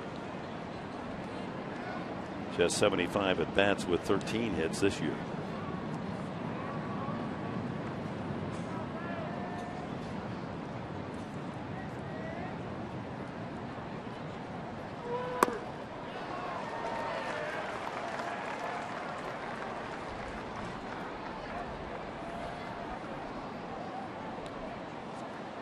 Kennedy ahead on the count again, looking for strikeout number 9. I say just pump him a fastball. Hey, go up. If you're going to miss a little bit, go up around that neck area. How about pumping that fastball right about up here? There it is, a little higher than that. Not enough to induce a swing. You going to go buy a lottery ticket after the game? I've got 6 good numbers for you, Haas. A couple scratchers. A couple scratchers every day, in fact.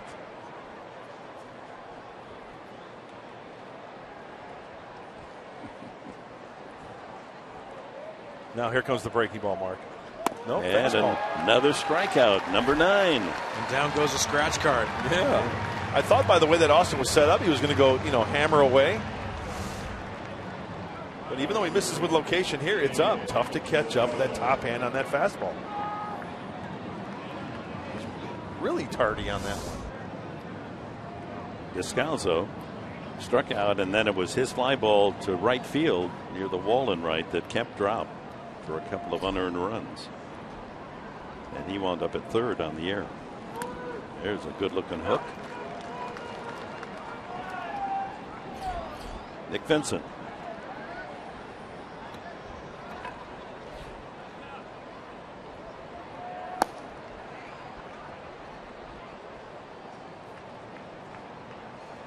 '89th pitch coming up from Kennedy. So, Mark, along your point, you've talked about this quite a bit, talking about Ian Kennedy. That was a curveball. And I remember you said that the curveball setting up the fastball. This is a perfect situation right here. Perfect situation. And if you think about it, eliminating a pitch, Ian Kennedy, most times when he has struggled, that curveball has not been there. It's an easy take from the hitter's perspective. Well, with his success, he's had a really good breaking ball, and it establishes that early in the game. It's a thought that's in the hitter's minds, and then he can pitch up the ladder. He misses with a fastball there. I'm betting you I'd go to another fastball here. Up. There you go. Let's see where Austin Hedges sets up.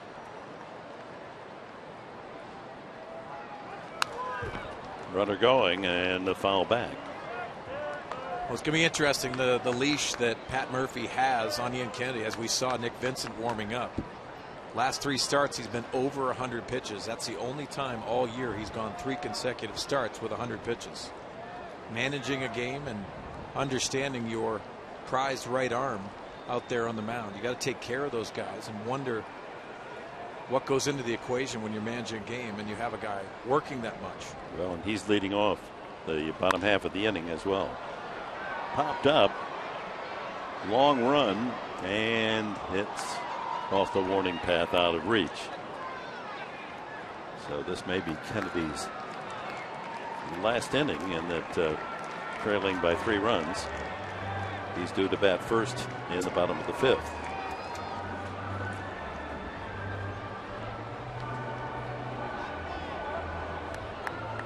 Been a disappointing homestand. Padres losing 2 out of 3 to Texas, and then 3 out of 4 to the Dodgers. They've fallen behind here. Last place Rockies 6-3. A team they've beaten all 5 times here at Petco this year, and 9 out of 12 on the season.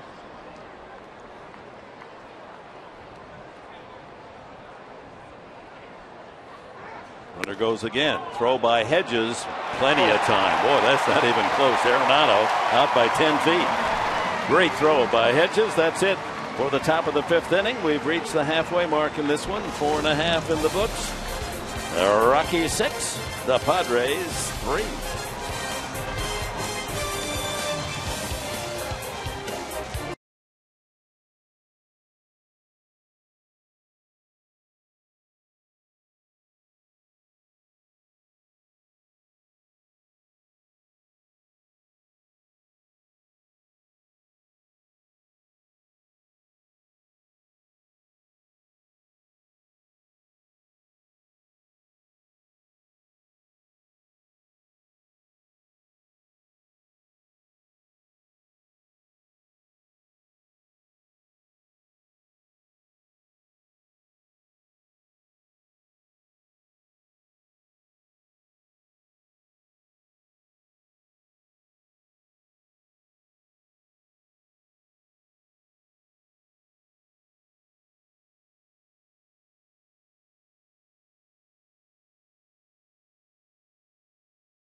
First inning, LeMahieu with a triple off the top of the right field wall to score Blackman. LeMahieu scored later himself on a single. Then Matt Kemp countered for the Padres, his 19th homer of the year with a man on, and we're tied at 2.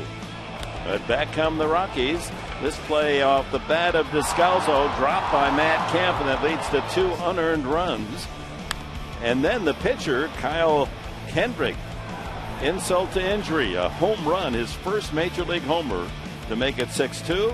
Jed Jerko brings in a run with this double, up and around from first base on a walk, and that's where we stand, 6-3 on a hot, humid day. And you can tell when you've got the humidity, you get those thunderheads out in East County. You may be getting some rain on your pie in Alpine tonight. I know. Hopefully we get some moisture out there this evening or within the next few days. I hear it's supposed to be in the triple digits around the county. There is no chance it gets moisture out there on East County. Well, look at that. Look at those thunderheads. You look at them. You look at them. I am looking at them.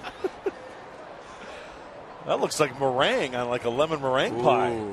That's a good one. Amarista takes another strike, 0-2.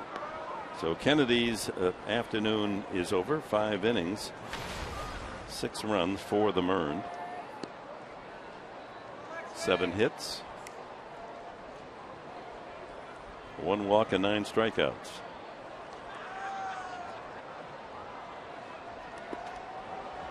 One and 2.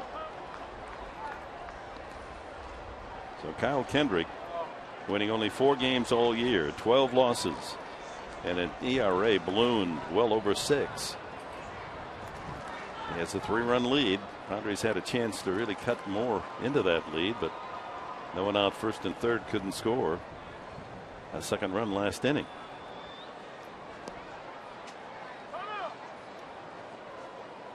And Marista trying to get it started with Myers and Solarte top of the order to follow.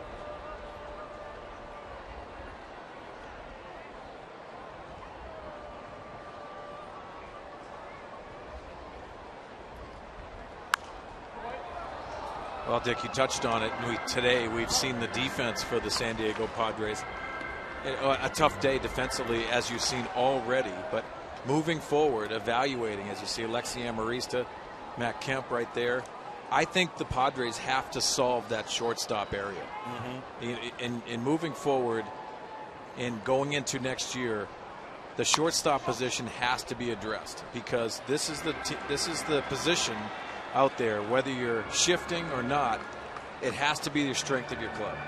And I know AJ and all of his guys are probably trying to figure that out. Here's Clint Barmas, not taking anything away from the guys that played shortstop, but you want an everyday guy that you pencil in every single day that's your shortstop. Yeah, Jed Jerko coming up as the third baseman, over to second base, now short. That ball hit hard by Amarista to deep right field and caught by right fielder Barnes. Same play that Kemp had earlier. The results, unfortunately for the Padres, are different. Oh, that looked like it had a chance.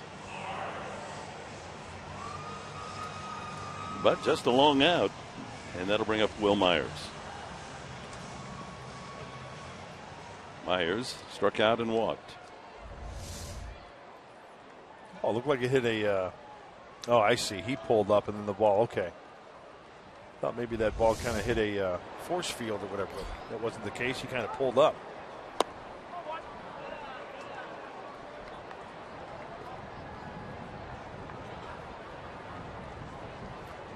Myers working his way back into hitting rhythm.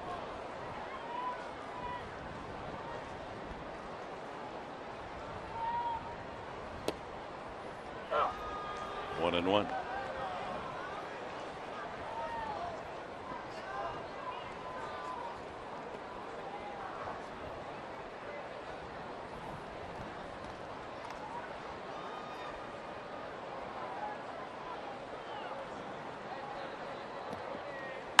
That ball ripped into the left field corner. That'll be extra bases. Parker plays it in. A stand-up double for Will Myers. His first extra base hit since coming off the DL. So Amarista just misses a home run, and Myers a crisp line drive. High two-seamer, and you can see Will Myers doing a nice job staying inside this baseball. This is a laser to left. get that foot down, and the timing starts coming back onto that beautiful swing of Will Myers. This is something that you definitely want to see moving forward. That healthy wrist. Oh, he's just got such a high ceiling, doesn't he? He does. You look at that physique, you look at that swing, his energy that he brings. I'd really like to see him eliminate that head-first slide. We saw it twice the other night. I think a lot of people were wondering, why is that? Well, you know, it's hard to break those habits. Looks like he's got a lane reserved at Kearney Bowl as Oberg starts to heat it for the Rockies. Will Myers is putting that thing on his wrist. He's going straight Earl Anthony. Yeah.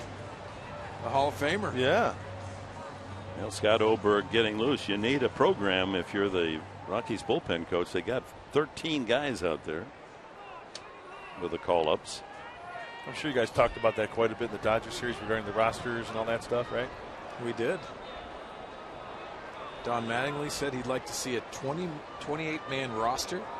He loves the aspect that you can bring some young talent out. Line drive right field. That's going to fall for a base hit. And holding at third is Myers. And, well, he should, as Barnes throw from shallow right field in there in a hurry. So Solarte didn't hit it hard, but drops it into right field for a base hit. So first and third, and the tying run comes to the plate. Multiple base runners for the Padres, and I mentioned it in the scouting report. His whip, Kendrick's whip, 1.53, meaning walks, hits to innings pitched. Over 1.5 runners per inning over the course of the year. This is the time for the Padres to make a difference and try to add on here. We see the swing by Solarte, dumping it into right field. Watch Myers' reaction. You can see it turning and making it a good decision for Hoffman, holding him first and third.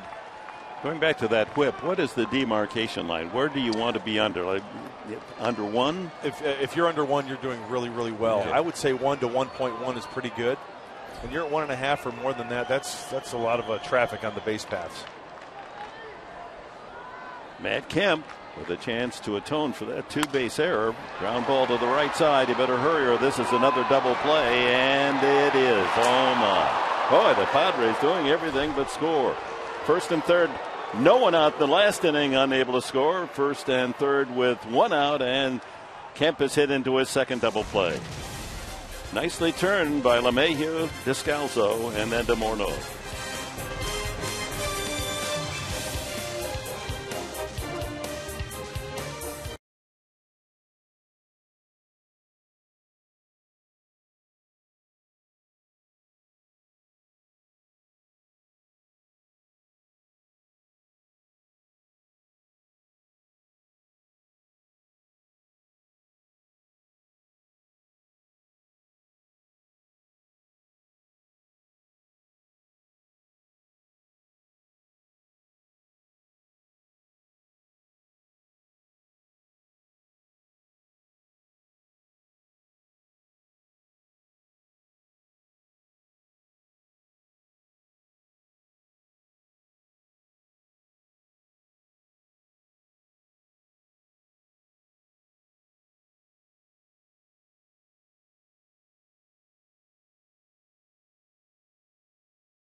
Tweet your strongest fan photo over like a slab of ribs, or How about if you're eating pie? a rack of ribs, or if you're over a piece of pie. Use the hashtag SD Data Strong Fan. You just might see yourself on an upcoming broadcast brought to you by T-Mobile. Sound like you're yelling at people. Yeah. I'm just trying to have some fun and be a lover on this Labor Day. A lover? I don't know. Me, you've got to know if you're a lover or not. I mean, what do you mean I don't know? You got to know. I know. Okay. Hopefully some love for Nick Vincent as he comes in here and holds the Rockies at 6. Brought to you by El Cajon Ford, this pitching change. It's all about bouncing back, right? Trying to get back. As a reliever, as a starter, you got to wait 5 days. But as a reliever, you might have that chance to get back out there and make a difference and throw out some zeros. Descalzo will lead it off. He was at the plate when Austin Hedges threw out Arenado trying to steal.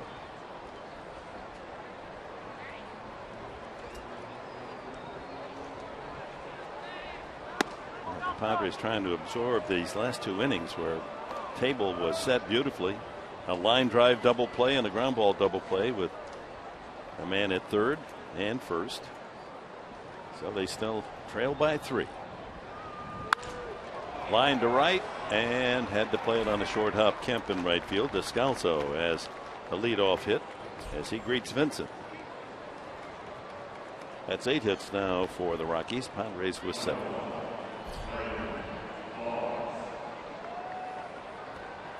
Brandon Barnes has flied out and struck out.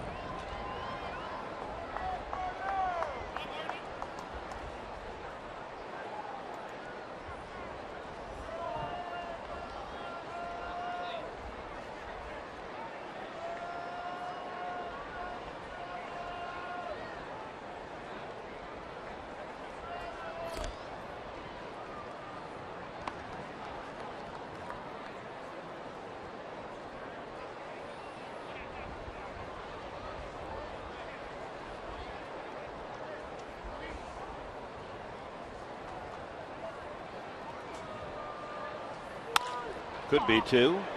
Jerko, Spangenberg, Norris, double play.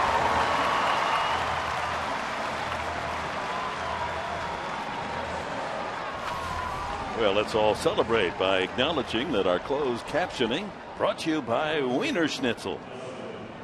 Mark, I want to ask you a question. Nick Vincent gone through 4 stints with the Major League club and sent down to the minor leagues. This is his 4th stint up.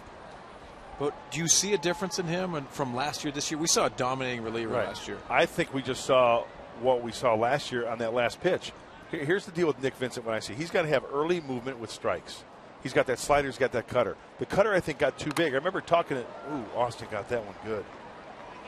I remember Nick talked to him earlier in the year when he got first sent down. He said, his cutter was too big and, working too much around it rather than staying. And that's when he went down and worked on it. But last year when he was so dominant, early strikes with movement with the cutter. Falling behind isn't going to cut it because he's not overpowering. And I think what we just saw there, it was early in the count. It was a cutter with movement, hence the ground ball and the double play. That's when Nick Vincent is most effective, I think.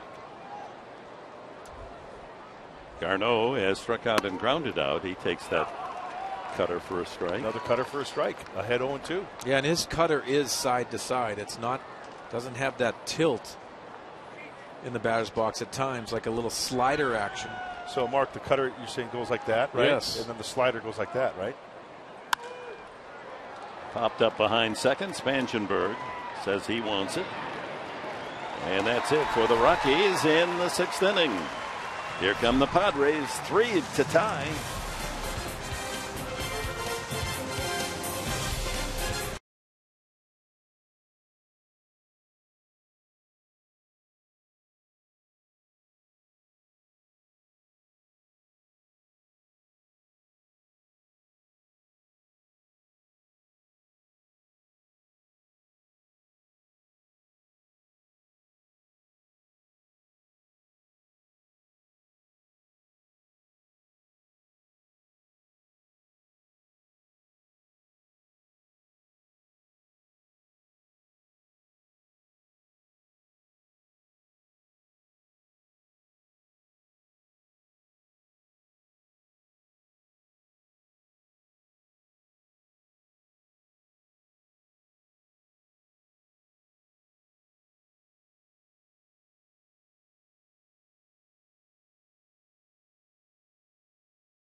brought to you by Bank of America.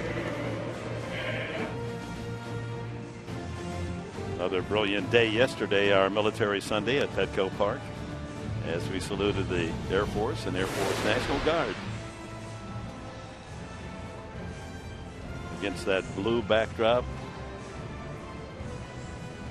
Our flag never looked more beautiful. What a Labor Day for the out of the doors, huh? What are you going to do this afternoon, Professor? I'm going to go back. We're going to have a little dinner party out on the patio.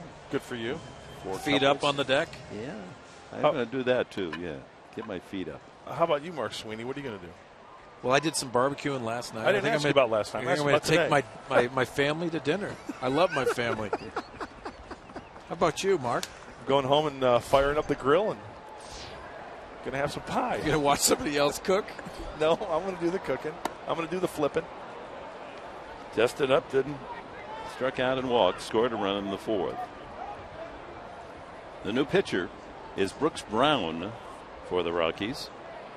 So Kendrick goes 5 innings, and he stands to win if the Rocky bullpen can hold the fort. Gave up 3 runs and 7 hits.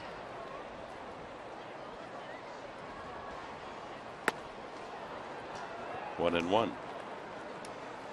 Brooks Brown, right-hander, fastball, changeup, slider, mid-90s on the heater. Shift on.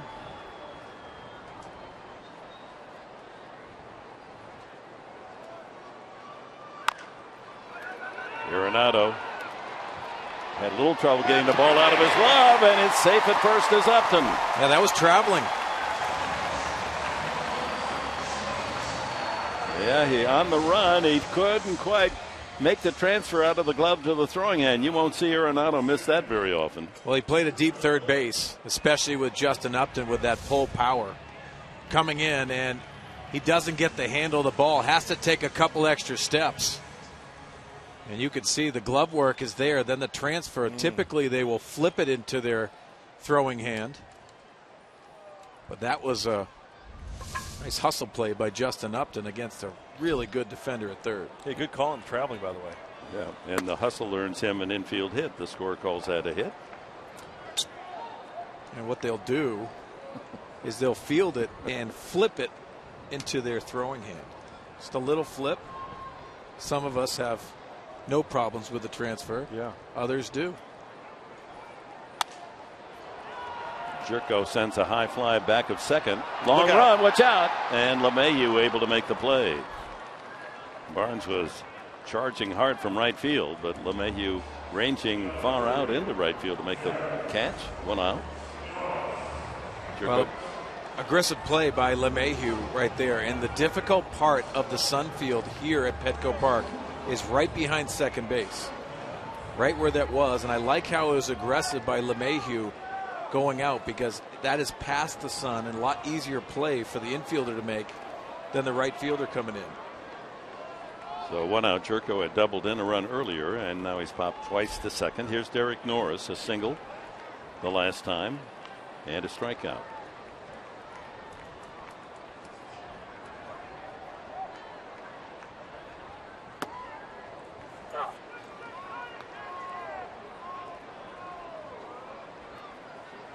Brooks Brown was a high pick of the Arizona Diamondbacks in 2006, 34th overall.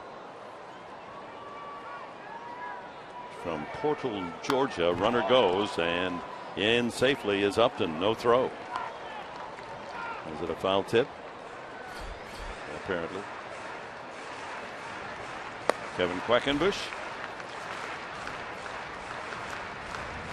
And Brown then went on to the University of Georgia.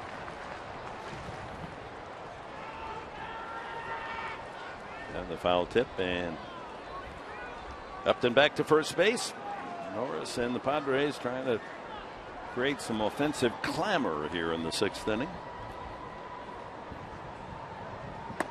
Inside. It's been a frustrating day for the offense. They scored a run in the 4th and had runners at first and third, no one out.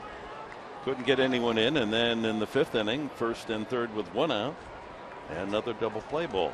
Well, if you're looking for a weakness for the Colorado Rockies, it is bullpen.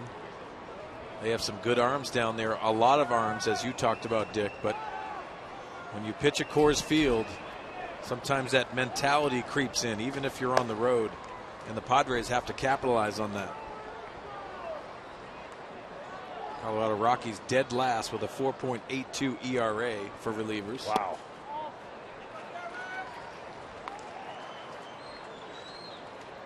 Two balls, 2 strikes to Norris.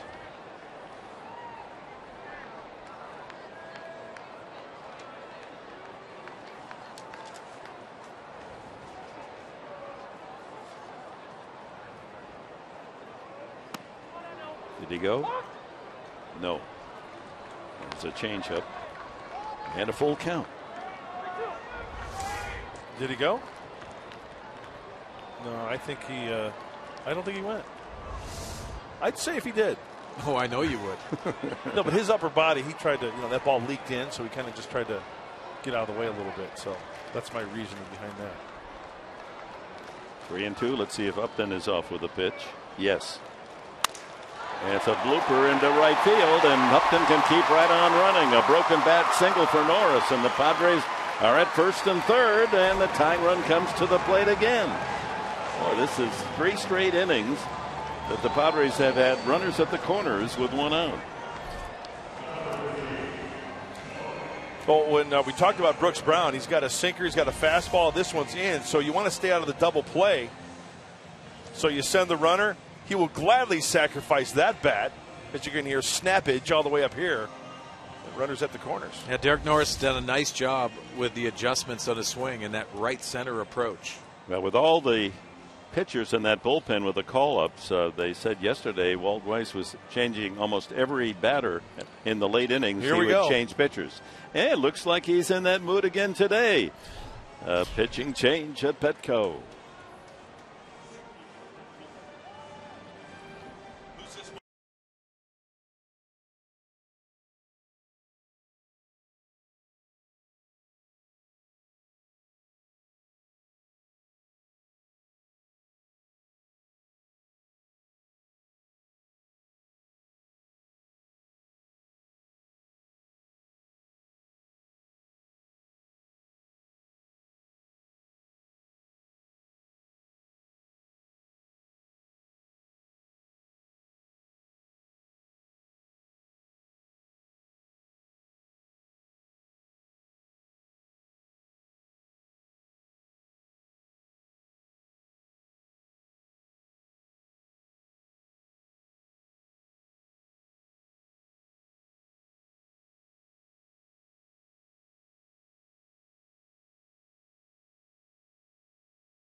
Friedrich. He's part of that beleaguered bullpen for Colorado. There are his numbers. The left-hander has started. He's relieved. Went up, down, back, around. All righties having their way with him at 377. And Friedrich, not one of the family Von Trapp members of Liesel, Louisa, Kurt, Brigida, Marta, and Gretel. Going nice. Mary Martin on you. Edelweiss to you, too. Thank you, Christopher Plummer. Nicely done. I love that movie. Yeah, it's, what is it, like 30 years old, and it's just might as well have been made yesterday. It's one of the beautiful films of all time. Well, Spangenberg was up in this situation earlier and popped up. Was thinking about trying to at least bunt the run in. And you see Corey Spangenberg trying to bunt that to the right side. And he was out with Dave Roberts and Travis Jankowski early yesterday working on his bunts. Dave Roberts, adept at bunting when he was in his playing days. Way outside, and the catcher, Garneau, didn't know he had it. And if you're Derek Norris in a situation like this, balls in the dirt, that first thought from the catcher's perspective is Justin Upton at third base. You don't even have to be perfect reading the ball in the dirt at times. If it gets away from the catcher, you can advance to second base fairly easy. And as a runner at third base, get off as far as the third baseman Arenado was playing. And as Mark said, good secondary lead. You can always scamper back safely to third base.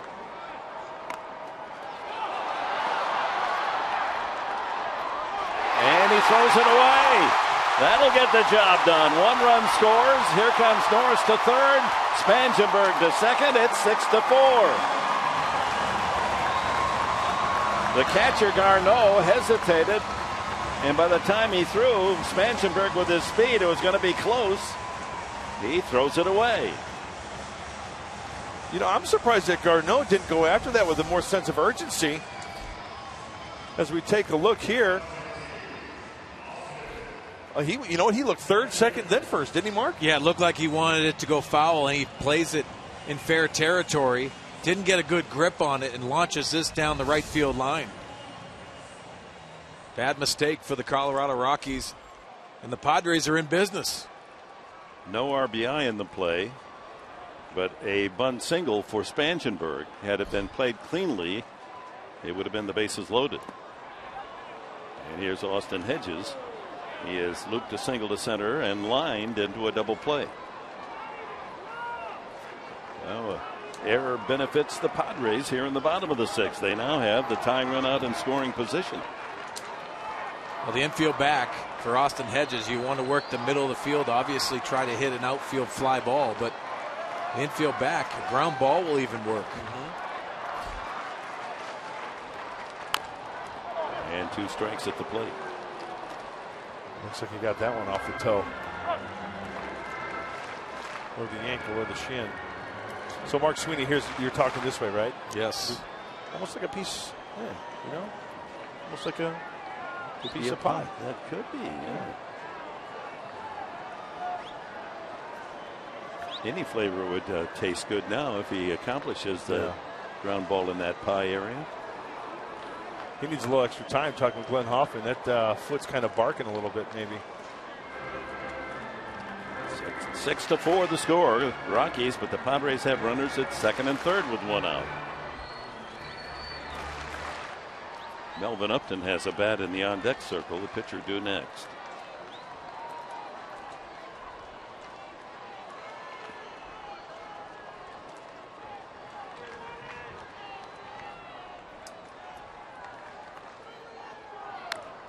Another foul.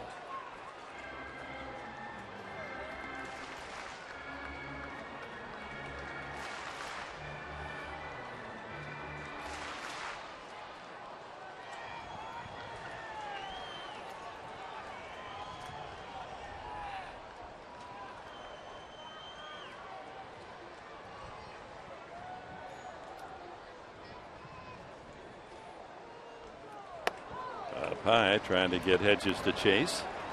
Melvin Upton Jr. ready to swing the stick.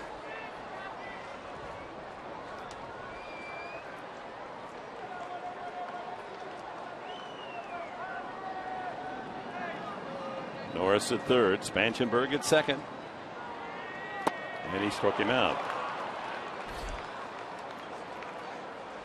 And here's our Fan Diego fans of the game. Right there. Future big leaguers. Yeah. Kids at the ballpark. Doesn't get any better than that. Memories of a lifetime right there. He'll be driving next week. It goes by that quickly. Yep, you blink your eye. And here comes the pitching coach Foster out again. We're going to have to get a carpet from that third base dugout out to the mound. They're going to be wearing out the side. You know what I really miss? Now that we're talking about so many of these bullpens. What do you really miss? I miss those bullpen carts. Coming in. You know, why not? Get the golf carts out and with the helmet, with the helmets and all that. Speed the game. We're looking for speed up rules. I really do miss it. I saw it at Fenway growing up in Boston. They used it. You know, I really did enjoy that. If you bring them back, you could even have them for the umpires when they go for the challenges. You know, speed them up to get them over there, and then speed them back to position. Yeah, have 4 of them. You know, and they just line up. Boom, boom, boom, boom. Put them on segways. You could save seconds. Yeah. I'm sure we can find a sponsor. If they just listen to us, everything would be taken care of. It's so much easier, especially from up here. How about a 3-run shot right here? I like the call. I don't like that swing, though. In the dirt, strike 1.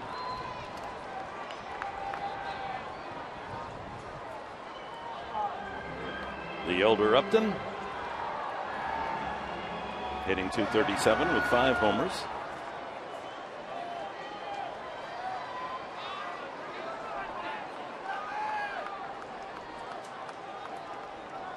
The demise of the Padres so far, they can't get a runner in from third with less than 2 outs.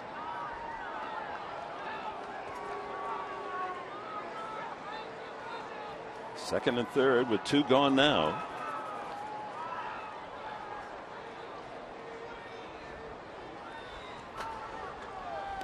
In the dirt again. A lot of off-speed stuff from Friedrich. I don't think he's going to throw a fastball for a strike. And I think all he's trying to set up from the hitter's perspective is that down and in breaking ball. Got Austin Hedges to strike out. Got the first pitch to Melvin Upton Jr. with that breaking ball underneath the hands. Well, I'm sure if he gets on base, there's a right-hander warming and ready in the Rocky bullpen to face Will Myers. In the dirt, 3 straight pitches, 2-1 the count. All breaking balls. Myers doubled his last time.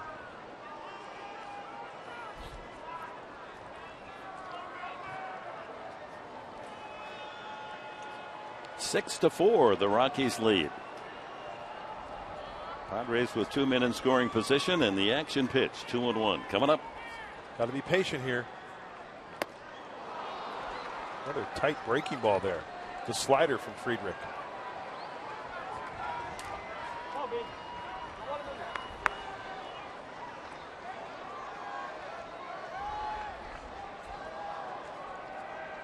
Two balls, 2 strikes, 2 outs, 2 on. Number 2 at the plate.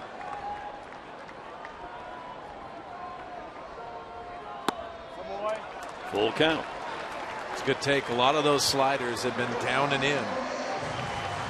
You would think he's probably going to go to that with that base open, but you still have to be ready for the fastball. If he makes a mistake with that slider, you drop your hands on it, could be a possible 3-run jackalope.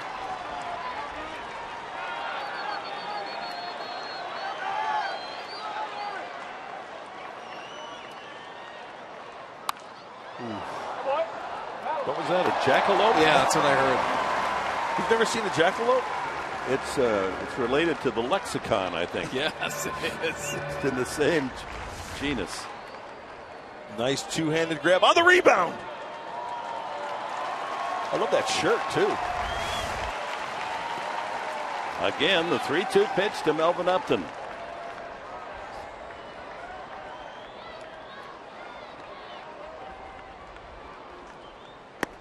Ball 4. Bases loaded for Will Myers. Lefty against a righty, Melvin Upton Jr. off the bench. Will he get a fastball this at bat? Starts him off soft, out of the zone. Again out of the zone. What's the MO here? Off speed stuff, down, trying to bury it in. There's the one pitch where he could have done some damage. Good take there. There's another pitch he could have hurt him with. And hey, passing it on to the next guy. And what do you know?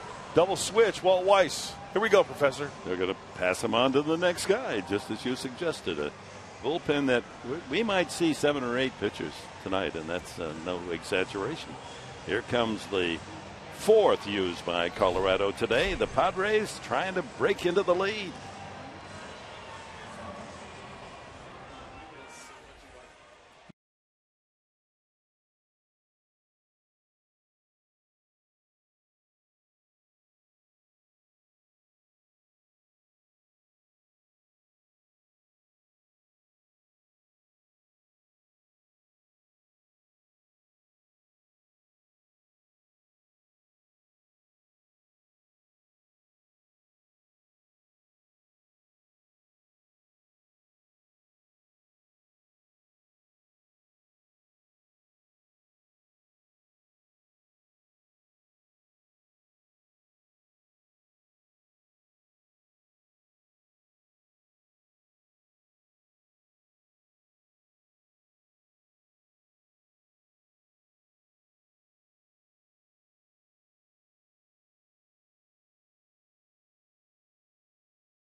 Gives up another home run. He gave up 3 in the game. That was Cespedes, who has been on a tear. 13th homer in the last 34 games. Yeah, 24 extra base hits in 34 games, and those numbers speak volumes. He is a free agent at the end of the year and making himself some pretty good money leading into that free agency. Well, all season long, the Mets have been last in the National League in team hitting, but since they've acquired Cespedes, it's a different ball club. Justin Miller making his 22nd appearance. A little high on the walks. 10 walks in 22 innings. Look at the split. 217, 182 in the high ERA. That tells me that the hits he gives up are big hits. Rafael and Noah in the double switch is in left field.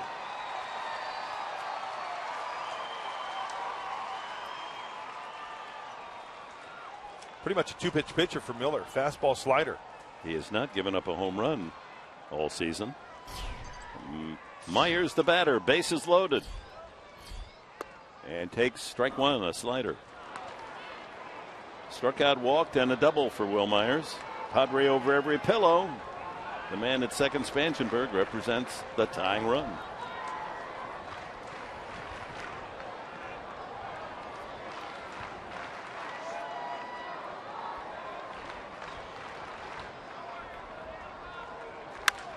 Deep drive to left field. If it's fair, it's grand. It is a foul ball. Oh, my.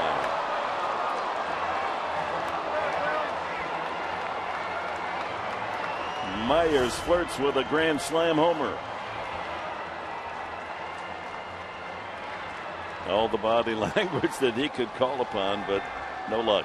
He's trying to go Pud Fisk on him right there. Nice call. 1975 World Series.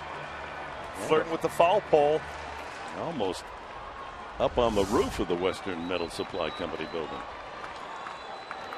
Well, let's straighten that one out. 2 strikes to count. Hey, he might waste a breaking ball here. Be careful at third base. Wild pitch. That's a pretty good pitch. Didn't get the call. Just off the plate, 1-2.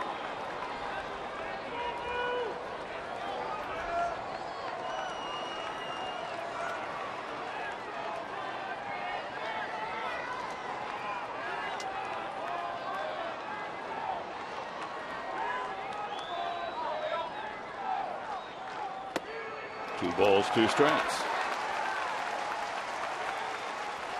Miller came over from the Tigers. Broke in last year with Detroit in 8 games.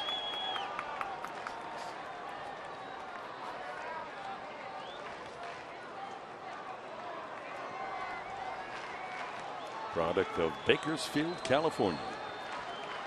2-2. Popped up. Arenado easing his way toward the barrier. Can he reach in? Not quite.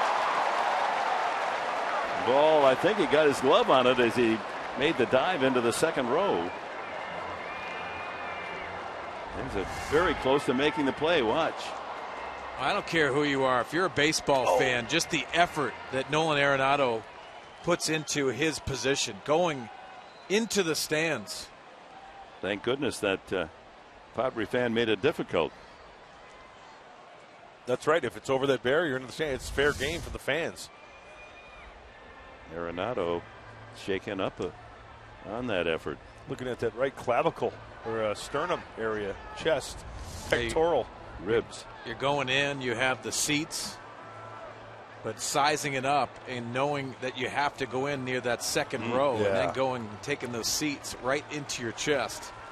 Gold Glove third baseman, and if you love watching defense and a defender, he is first rate in the game of baseball right now, in my estimation. Absolutely. You know, it doesn't surprise you. You don't expect anything less from Nolan Arenado on a play like that. Well, Myers gets second life with a count 2-2, and the bases full of Padres. 6-4 Colorado, their lead threatened. Watch the catcher Garneau. He usually gives that location, whether it's with his glove or his bare hand on the dirt, where he's locating it for the infielders. A little bit of help. See if we can catch that. Low and outside target, and he struck him out. Well, the Padres again unable to get those runs home on and out. A couple of strikeouts, and they leave the bases loaded.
Insurance.com and see how much you could save. And by Petco, what we feed them matters.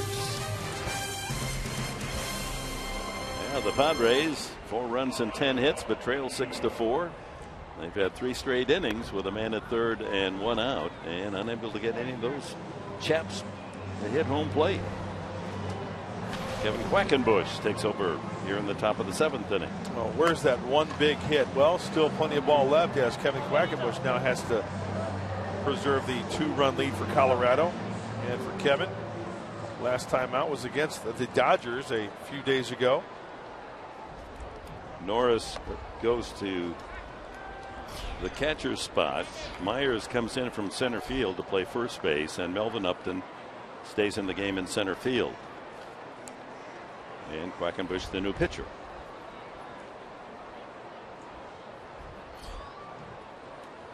Rafael Inoa entered the game in the double switch, batting in the 9th spot.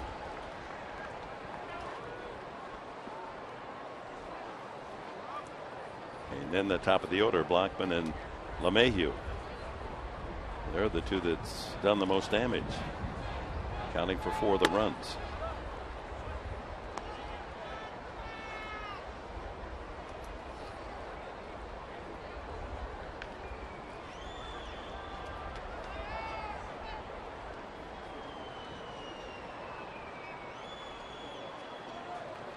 Swing and a miss. 1-2.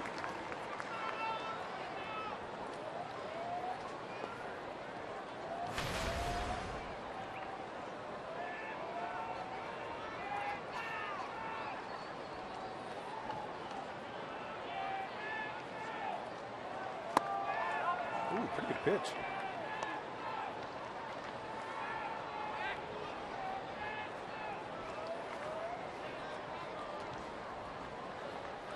Just seems strange, doesn't it, to be talking about the Rockies without Troy Tulowitzki being part of the conversation? Sure is.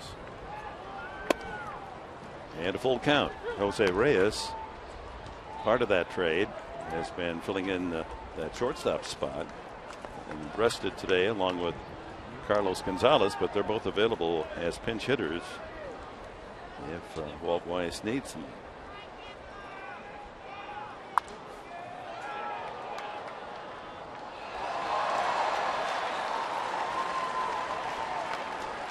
A lot of good catches this afternoon by the fans.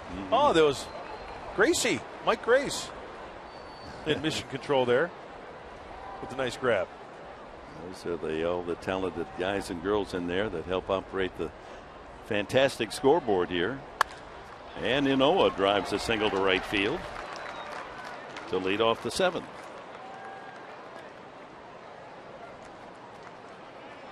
That's the 5th leadoff man to reach safely in 7 innings for the Rockies. And to the top of the order, Charlie Blackmon.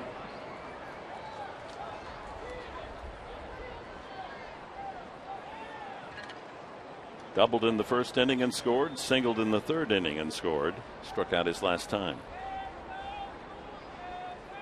Tough to double up, too. Blackman's only grounded in 4 double plays this year.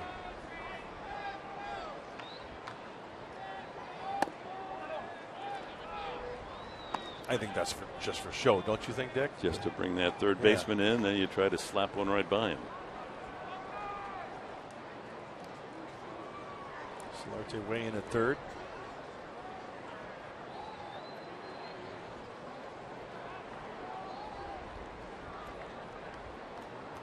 I mean, Blackman's the type of guy who can run into one, right? I mean, if he's going to bunt a guy over, it's almost like doing the Padres a favor. He's got 15 home runs.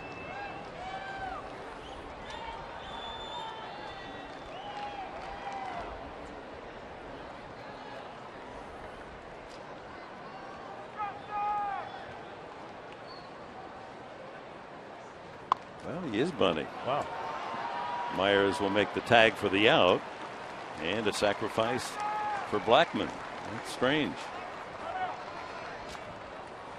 As promised earlier in the game, we have selected the Data Strong fan photo of the game. Tweet your strongest fan photo to hashtag SD Data Strong fan for a chance to be featured in an upcoming broadcast brought to you by T-Mobile.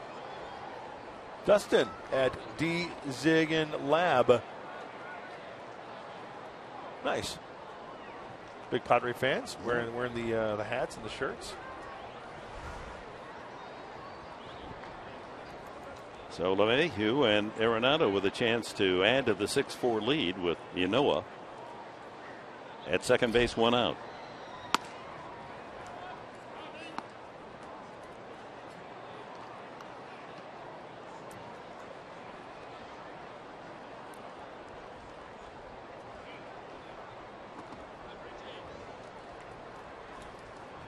LeMahieu, a triple and a single, has scored 2 runs. Hit the ball hard the last time as well. Grounded out to second.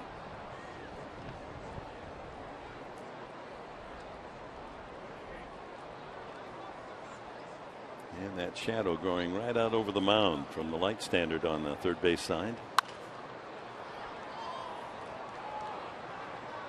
Well, Kevin Quackenbush spending that time in the bullpen watching Ian Kennedy throwing the fastball. Ian was at 90, 91. You should take a look at the Rockies box score there. Top of the order, doing a fine job. 1 through 4.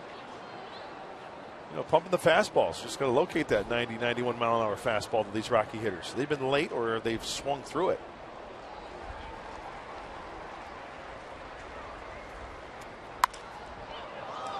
Slicing at the foul pole and out of play. That had home run depth. LeMahieu has power to right field. Hits a lot of balls that way. In fact, his triple was off the right field wall.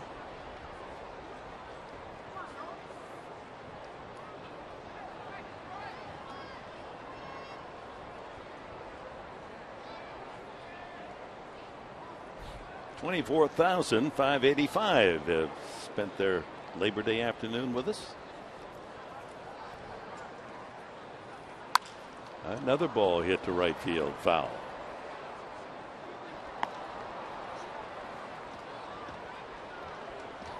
Derek Norris going out to have a chat. Could be going over the signs with that runner on second base. Or, hey, dude, if you're going to throw that fastball away, make sure you get it down, okay? We don't want anything that he could take opposite field on you.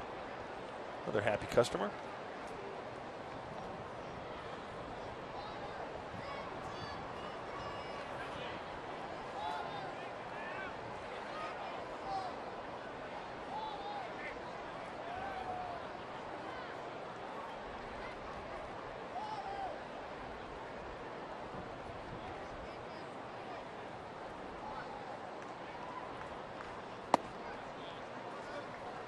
That levels the count. LeMahieu.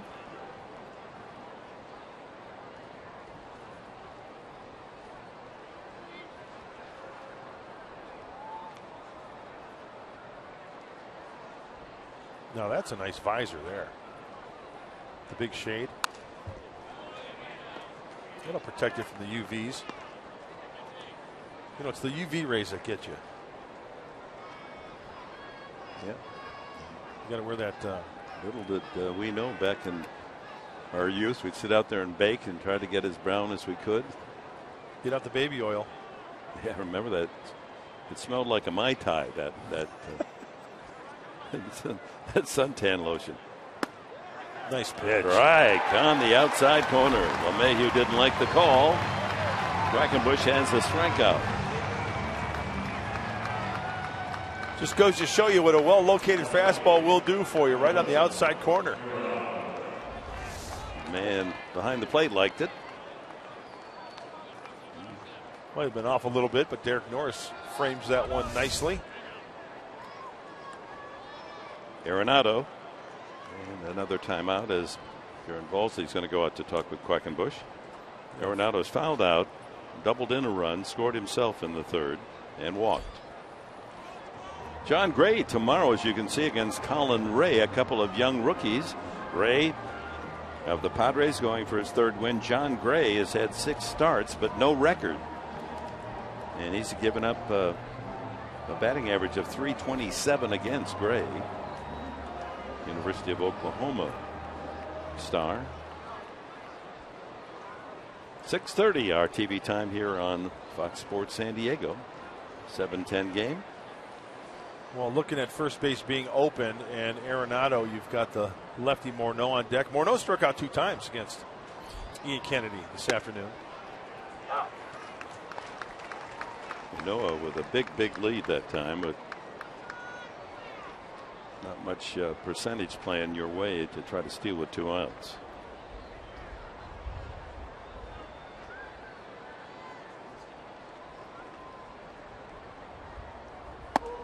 Yes, he did. I thought he swung. And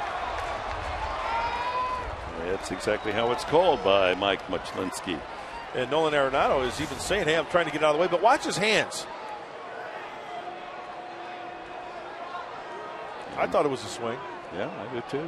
I mean, it's unfortunate for him. He's just his momentum and trying to get out of the way. He's going to gather himself. 2 strikes the count. He has 1 RBI today. 106 to lead the National League. What a banner season. 24 years of age, just up the freeway, El Toro High School. And he chases strike 3. Couple of strikeouts for Quackenbush. We go to the stretch half of the 7th.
Of the game, how about this? Kyle Kendrick, who has not hit a home run in his major league career, takes one deep against Ian Kennedy.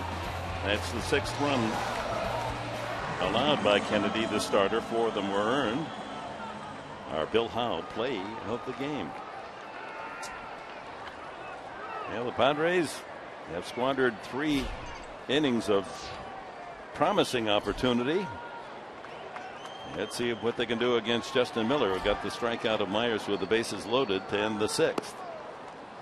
Jan Solarte and Derek Norris, the only Padres with 2 hits. Every position in the batting order except the 9th spot, the pitcher's spot, with a hit for the Padres, a total of 10.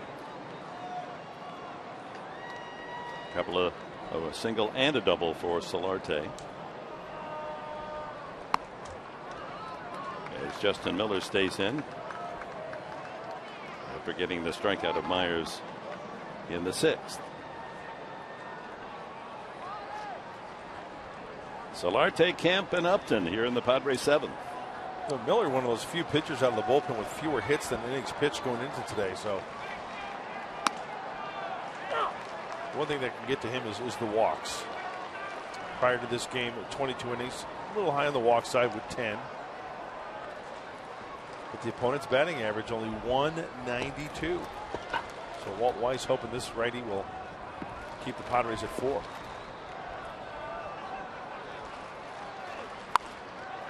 Popped up left side, foul territory. Here comes Arenado, and that one just in the first row beyond the dugout, and a good play made by a fan, a Tony Gwynn fan. Nicely done.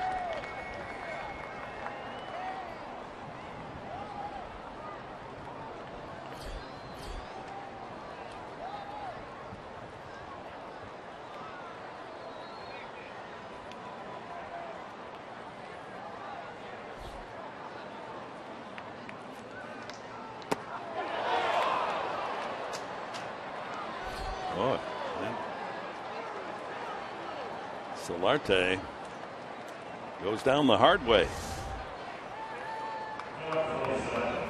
Oh, that was almost kind of like a half swing. He did swing, no doubt about that, but then recognizing that that ball might hit him to get out of the way.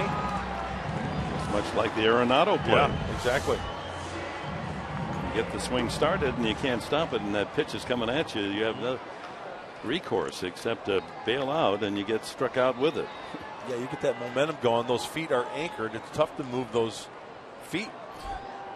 Here's Kemp, a 2-run homer the first time up, and then he's hit into double plays the last 2. And it's time for our Arco top tier profile featuring Matt Kemp against the Rockies this year, hitting a lusty .382 with 3 home runs, 16 runs batted in 12 games.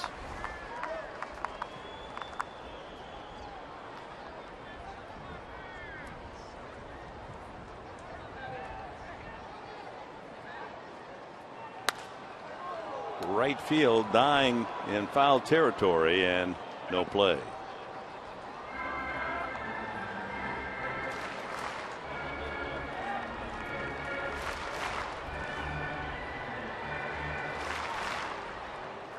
For whatever reason, the Padres, who have done well, remember we had that theme, fun day, run day, Sunday right. Day games. Padres always seem to play well on day games, but this year they're 15-24. Puzzling. Change that. There's still time. But Kemp goes down swinging, and Miller has come in and struck out all 3 men that he's faced. This copyrighted telecast is presented by authority of the San Diego Padres and may not be reproduced or retransmitted in any form. In the accounts and descriptions of this game may not be disseminated without the express written consent of the San Diego Padres. And in day play, the Rockies, though they're 24 games under 500, they're over 500 in day ball, 24-23 their record. And you go figure. Some things you just can't explain, Professor. It's baseball. Justin Upton struck out, walked, infield hit, scored 2 of the Padre runs.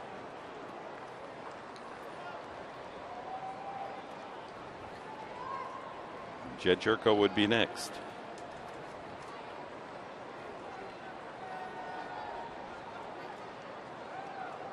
They load up the left side defensively. 2-0. And all by himself over there at first base, covering that right side. Justin Morneau.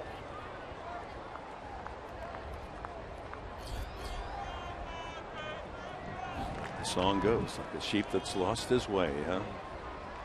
Sing it, Professor. That's only for the Yaleys. Oh. The Elis. Yeah.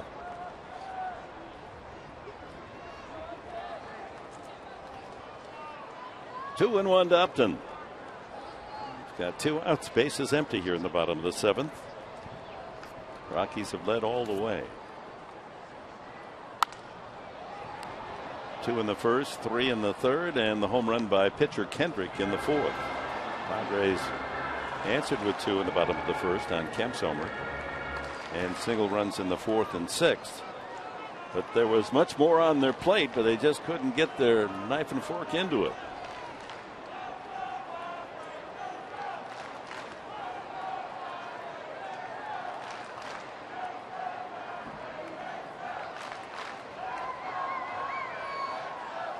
Justin Miller gets Justin Upton.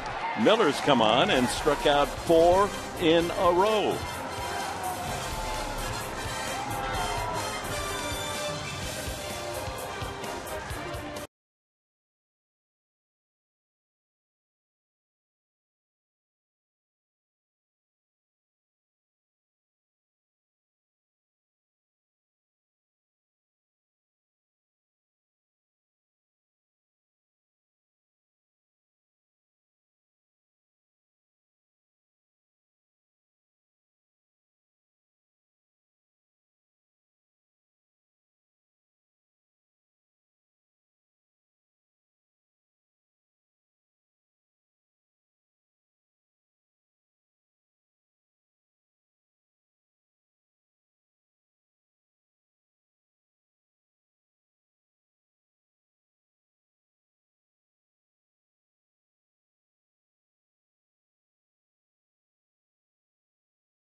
On the field, of course, and we'll take you around the league, show you some of the important games. Boy, Mets and Nationals, a huge matchup as the division races heat up. We'll have that, and you're going to hear from both managers, Pat Murphy and Walt Weiss. We'll see you after the final out, guys. All right, Mike.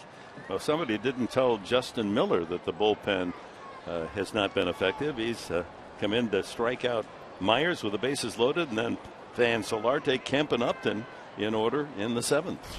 Mark Zepchinski, the Padre pitcher here in the 8th. Justin Morneau, an RBI single, and he struck out twice. Well, the 19th game for the left-hander for the Padres, Mark Zepchinski. Last time out was Friday against the Dodgers. Only a third of an inning, 3 hits. He gave up 3 runs, an earned run, and he struck out 1 Dodger.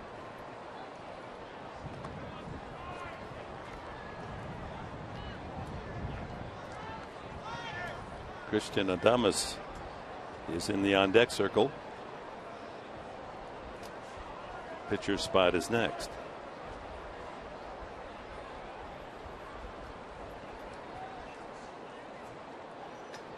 Morneau takes a strike, 2-1.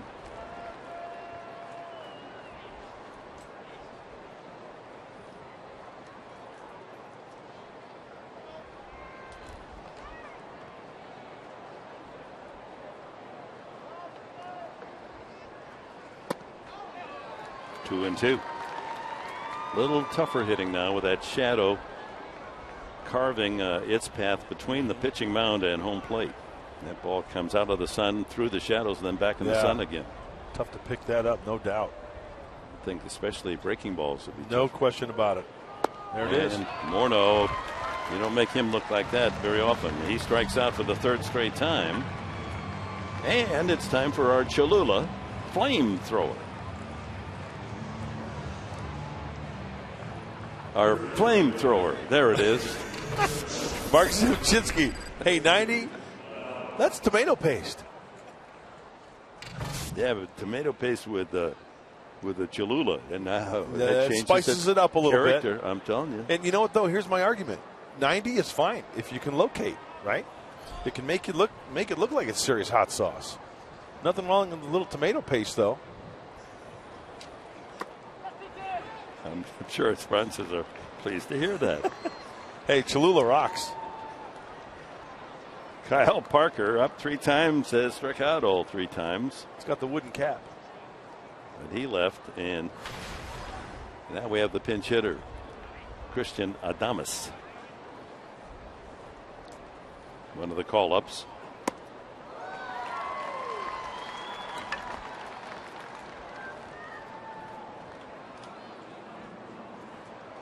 Five hits and 10 at-bats. As a pinch hitter, he's 2 for 3.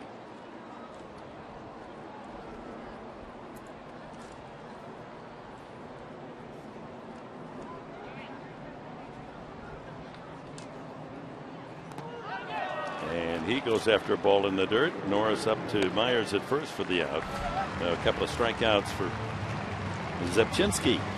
Hey, fans, join the Padres for Pedal at the Park, an inaugural radio telethon and cycling event. We had Gene Smith up here early in the game talking about it. It's going to be on September 12th, benefiting Pedal the Cause and local cancer research centers. Participate in a 1-hour cycling class on the field featuring a DJ, Padres game post party, and more. To register, visit padres.com/pedal, and you can also use that number 1-844-PEDAL-SD. That's on Saturday, September 12th. 1-844-PEDAL SD. Get in on the action and help out some way, shape, or form. Greatly appreciate it. Daniel Descalzo, 1 for 3 in the game, but he reached safely on maybe the most critical play of all back in the 3rd. He sent a high fly ball to deep right. Kemp at the wall dropped the ball with runners on, and 2 scored, and that's the difference in the game at the moment. So whether it's the shadows or the bright sunshine, pitchers having their own way now. The last 9 outs in the game have all been strikeouts. That's unbelievable. And take advantage of it, right? Throw breaking balls. That's what I would do. That shadow is right in between the pitcher's mound and the plate. He's ahead of Descalzo, 1 and 2.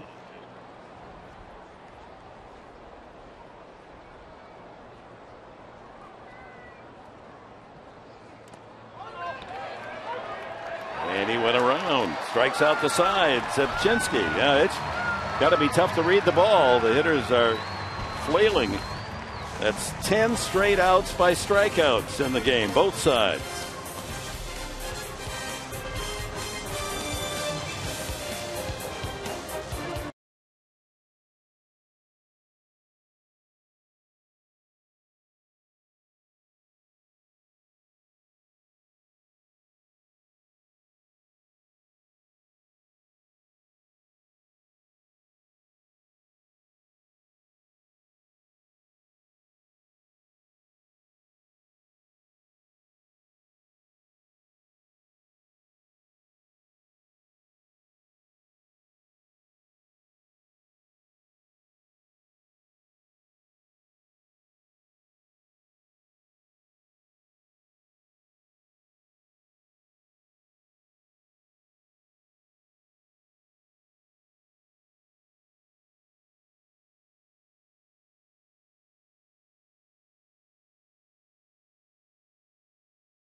New episode of SD Live. This week, Andrew Castro stops by with a very special guest to chat about his new venture in the community, plus an update on life off the field. That's tomorrow, right after Padres Live, right here on Fox Sports San Diego.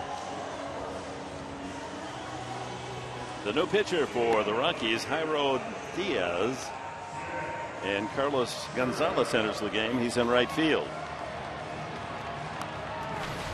Gonzalez tied with Arenado for the National League lead in home runs. Only the 9th game for Jairo Diaz, 7 2/3 innings pitched.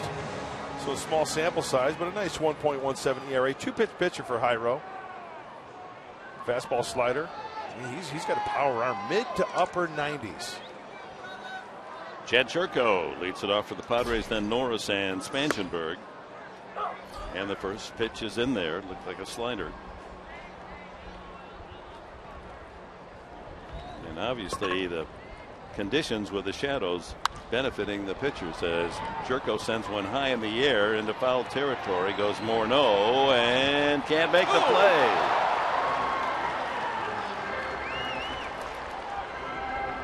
Didn't quite get there in time, and ball and barrier arrived simultaneously, and out of the corner of his eye you could see that trouble was looming. Churko gets another chance.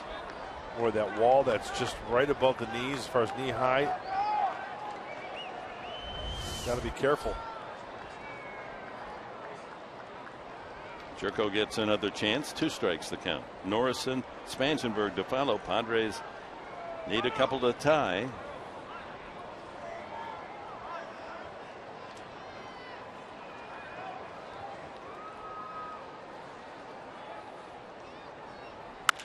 Ground ball right at the shortstop. Descalzo across. One away. Hit hard.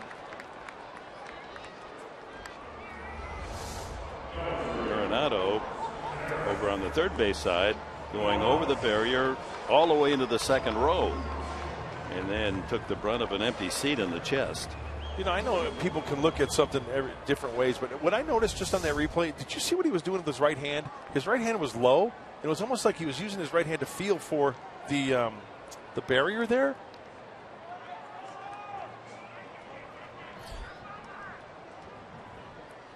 All the way to the screen. Derek Norris, a couple of blue pits in 3 at-bats. Broken bat hit the last time. Watch his right hand. See how his right hand is extended and his palm's open? It's giving him an indication, okay, where's the, okay, now I can feel it. now his legs, and then he uses it to brace himself and reach. I thought that was kind of, that's kind of a heads-up play. And to push himself. 1-1. So rather than going to that wall and then feeling it with your legs, you got your hand there. It gives you an indication. Then you could stop and leap. Arenado's come out of the game. We don't know if it's because of that bruise in the chest.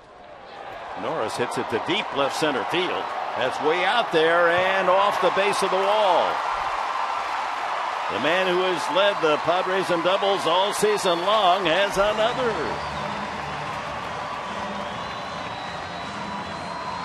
400-foot shot off the bat of Derek Norris. 29 doubles on the year. Well, that's a tight slider that really doesn't slide all that much, and he gets extended. Thought that ball had a chance. And Charlie Blackmon, knowing that he can't get it, hopes to play the Karen, but boy, heads up play right there by Ynoa, backing up. So that will force manager Walt Weiss to go back to that busy bullpen.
Dexter Fowler goes deep, and the Cubs maul the Cardinals 9-0 today.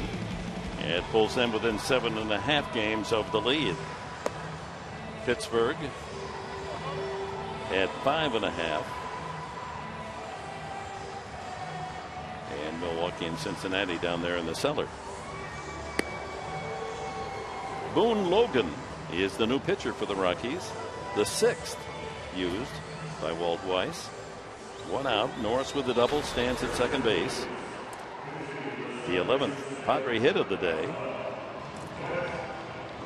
Still trying to catch up to that 6-2, then 6-3, 6-4 lead of the Rockies. Well, a lot of sliders from the left-hander Boone Logan, 90 to 95. Clint Barmas will bat for Spangenberg as Pat Murphy counters right-hander against left-hander. Former Rocky Barmas.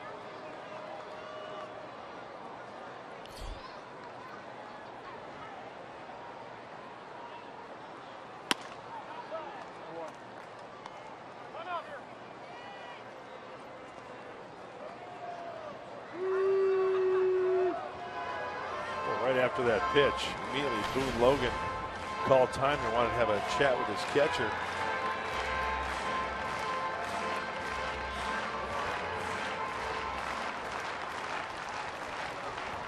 Just to make sure you're on the same page. You don't want to cross up your catcher and have that runner go over to third base on a wild pitch or a cross up. Brett Wallace is in the on deck circle. With the Rockies, Barmas 61 home runs.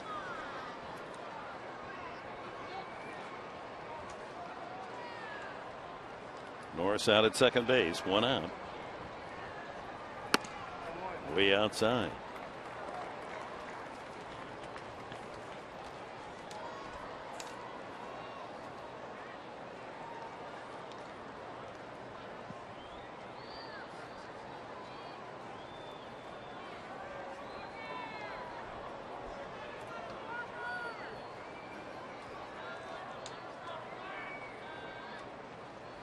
Ground ball, foul.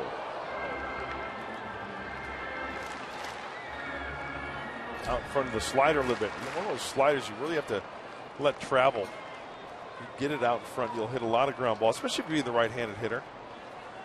And Logan trying to go to that back foot of Clint Barmas.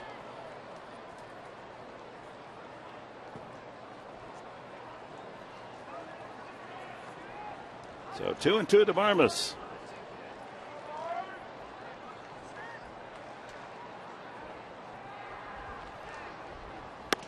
Strike 3 called. Another strikeout. 2 away. And that'll bring up Brett Wallace, the pinch hitter deluxe for the Padres. Oh, that lead continues for Chicago in the National League Central, the wild card. Pittsburgh and Chicago. Those would be your wild card teams if the season were to end today. Well, that'd be an interesting matchup. Pirates lost today at Cincinnati 3-1, so they had a chance to move up on the Cardinals. Boy, with the way Lester's throwing, with the way Arrieta's throwing, Garrett Cole for the Pirates. Who starts that one-game playoff for each team? Wallace takes a strike. He represents the home run threat as a pinch hitter. He's hit 3. And a total of 10 pinch hits on the season, second to Jeff Francoeur.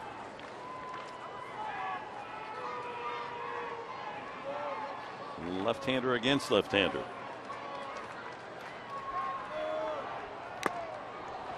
Oh, 0-2. Foul tip. You know, I'm sure as a hitter, you've got that slider in the back of your mind. You got Clint Barmas looking at the fastball. He must have had the slider in the back of his head there. And then that fastball a little late on from Brett Wallace. Greg Kimbrell and Bud Norris in the Padre pen. If the Padres tie it, it's going to be Kimbrell. Stays the same, it'll be Norris. And another strikeout. Logan gets both Barmas and Wallace, the 2 Padre pinch hitters, and we're on our way to the 9th inning. It's still 6-4.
Young Colin Ray will go for his 3rd win. And another rookie, John Gray, on the mound for the Colorado Rockies. He's pitched in 6 games with no record. Tomorrow night, 6:30, for Game 2 of the series.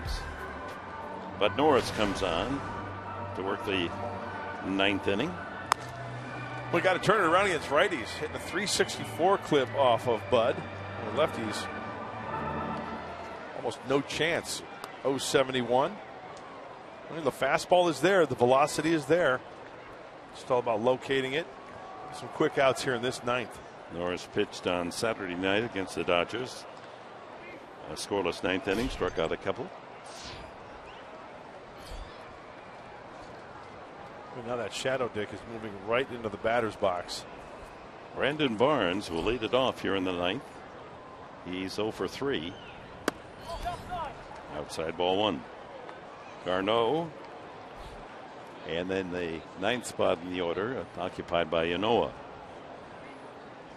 Now it's going from the bright sunlight into the shadow, and the hitter soon to be completely in the shadow.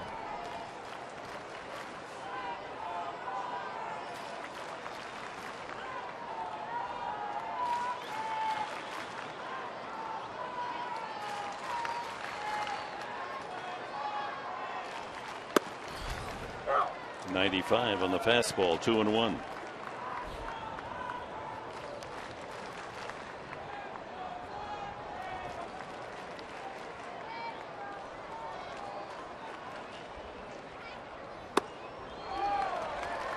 The fact that the shadow's growing more into the batter's box area might portend better things for the Padres in the ninth.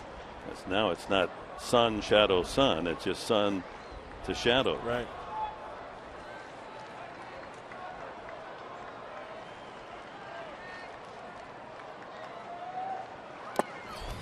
Full count. Farmer stays in the game at shortstop. Jerko moves over to second.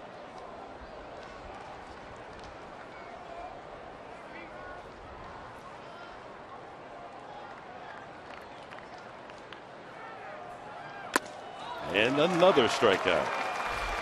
That's 6 straight Rockies that have struck out going back to the 7th inning. LeMahieu and Arenado. Then they struck out the side. Morneau, Adames, and Descalzo. And now Barnes to start the ninth. Hey, Wednesday on Fox Sports San Diego, Behind the Bolt with Nick Hardwick returns. Coming up, the crew previews Sunday's opener against the Lions. Let's get behind the scenes look at what's on the horizon for the Chargers. All that and much, much more what's coming up this season. Wednesday after Padres Live right here at Fox Sports San Diego. Chargers, Lions, stay tuned. Dustin Garneau has struck out, grounded out, and popped up. Lions got no chance this year. I'm just kidding. Can't win them all if you don't win the first one. That's right, yeah. And I say that because I really don't know. Ground ball by the mound. Jerko now at second. Throws out Barnes for the second out. That ends the string of 6 consecutive strikeouts. Padre pitchers have punched out 15 in the game. Yanoa singled as a pinch hitter in the 7th. Looking ahead, the bottom of the ninth, the Padres will have Melvin Upton and then Myers and Solarte. Anyone gets on base, Matt Kemp.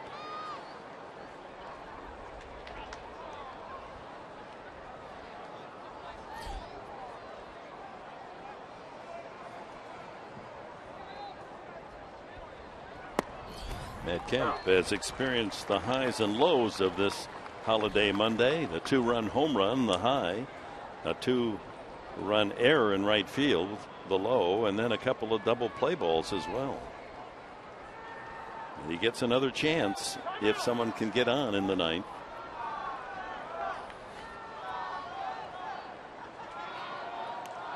Nothing more exciting than ninth inning thunder. Oh yeah, believe it. Only trailing by 2. A base, a bloop and a blast. There you go. How about 2 bloops and a blast, and then we all go home happy on this Labor Day Monday? It's almost as good as pie a la mode. Believe it. And that's even with ice cream, you know. John Exford heating up. Yep. Weak wave there. He threw that fastball by him, 1-2. I forgot who it was. I heard a story of a player saying he went to the restaurant and he said, "Yeah, I'll have the apple pie a la mode, please.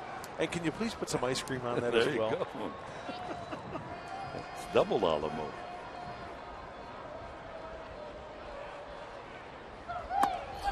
Yes, he did. And another strikeout as quick work of the ninth by Bud Norris. Here come the Padres.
And welcome back to the bottom of the 9th inning.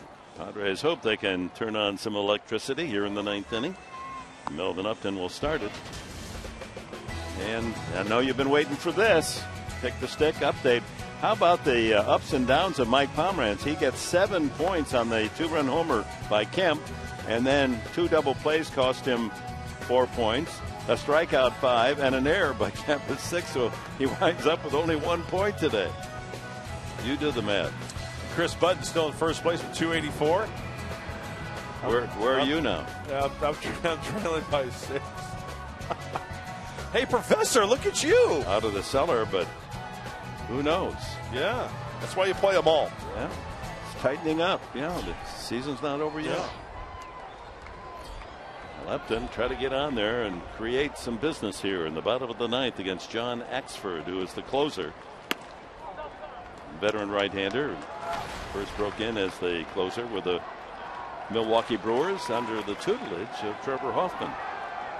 He has 19 saves this year. This is his 50th appearance. Fastball, curveball, slider from John Axford. That curveball is the old 12-6er. Straight over the top. So he's blown 5 saves. He can throw it. High velocity, 96 on that one. Padres need at least 1 base runner to bring that tying run to the plate.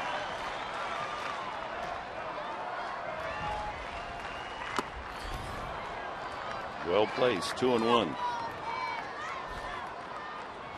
But the rally cap's working.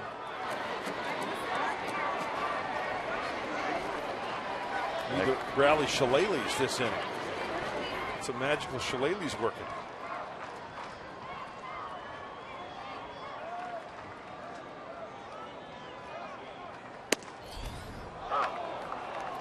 Two and two.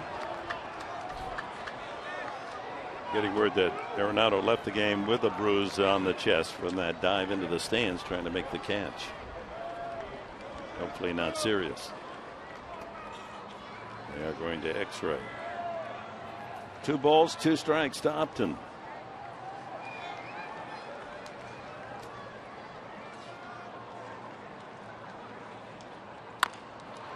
Chop to the right side. LeMahieu, 1 away.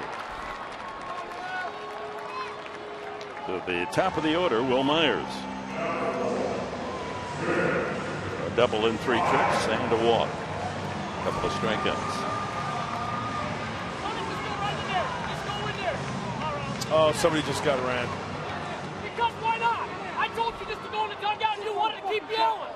You wanted to keep yelling, so I'm going to run it out of here. Now Melvin Upton has been run, and you better watch out here now, Junior. I think probably we want to close those mics down there. Pat Murphy comes out to pick up the argument. And I'm wondering what that's all about.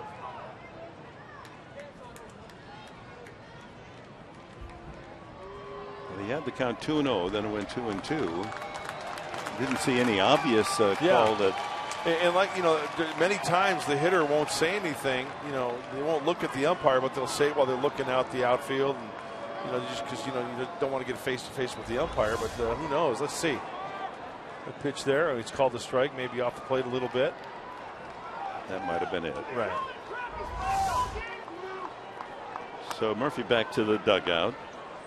Upton back to the clubhouse.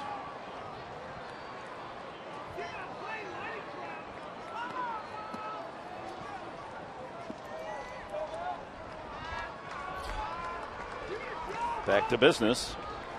Myers trying to get on, bring that tying run to the plate.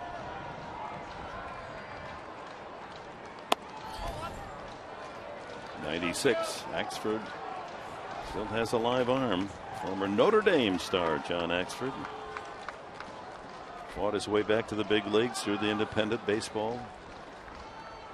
Product of Simcoe, Ontario, Canada. 1-1. It looks like a tighter breaking ball there from John Axford. That being the slider. He's known for that curveball of his.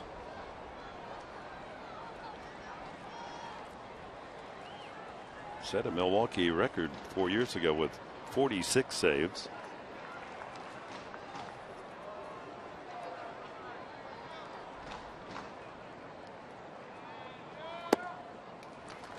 With both Cleveland and Pittsburgh last year, 10 saves. Signed as a minor league free agent by the Rockies this spring.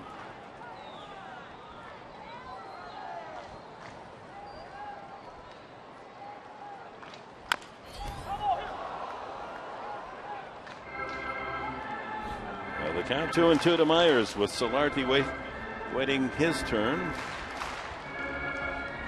Anyone gets on Matt Kemp, and maybe even down to Justin Upton. I hope Will Myers is wearing his cup today.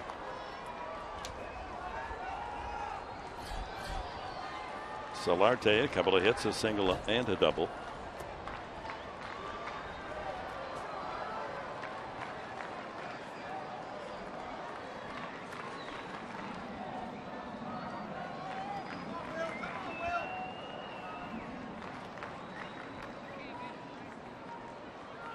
And another weak swing and another strikeout.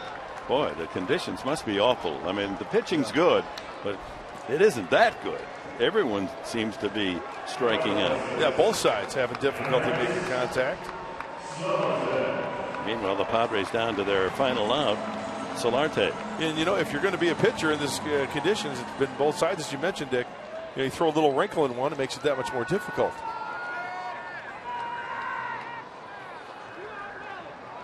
.24 strikeouts total in the game. Wow.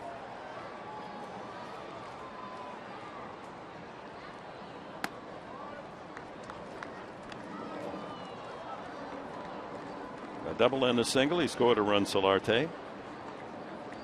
Toughest man on the Padre roster to strike out, but he got punched out in the 7th when the shadows started to enter Petco. 2-0.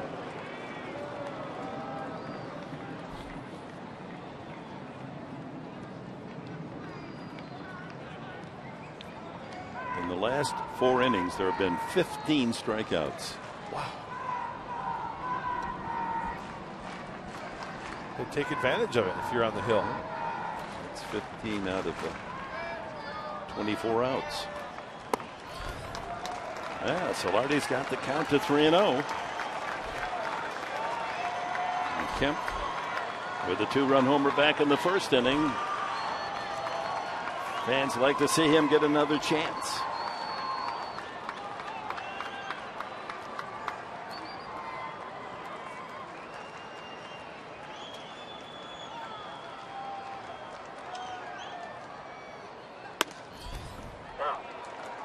Three and one.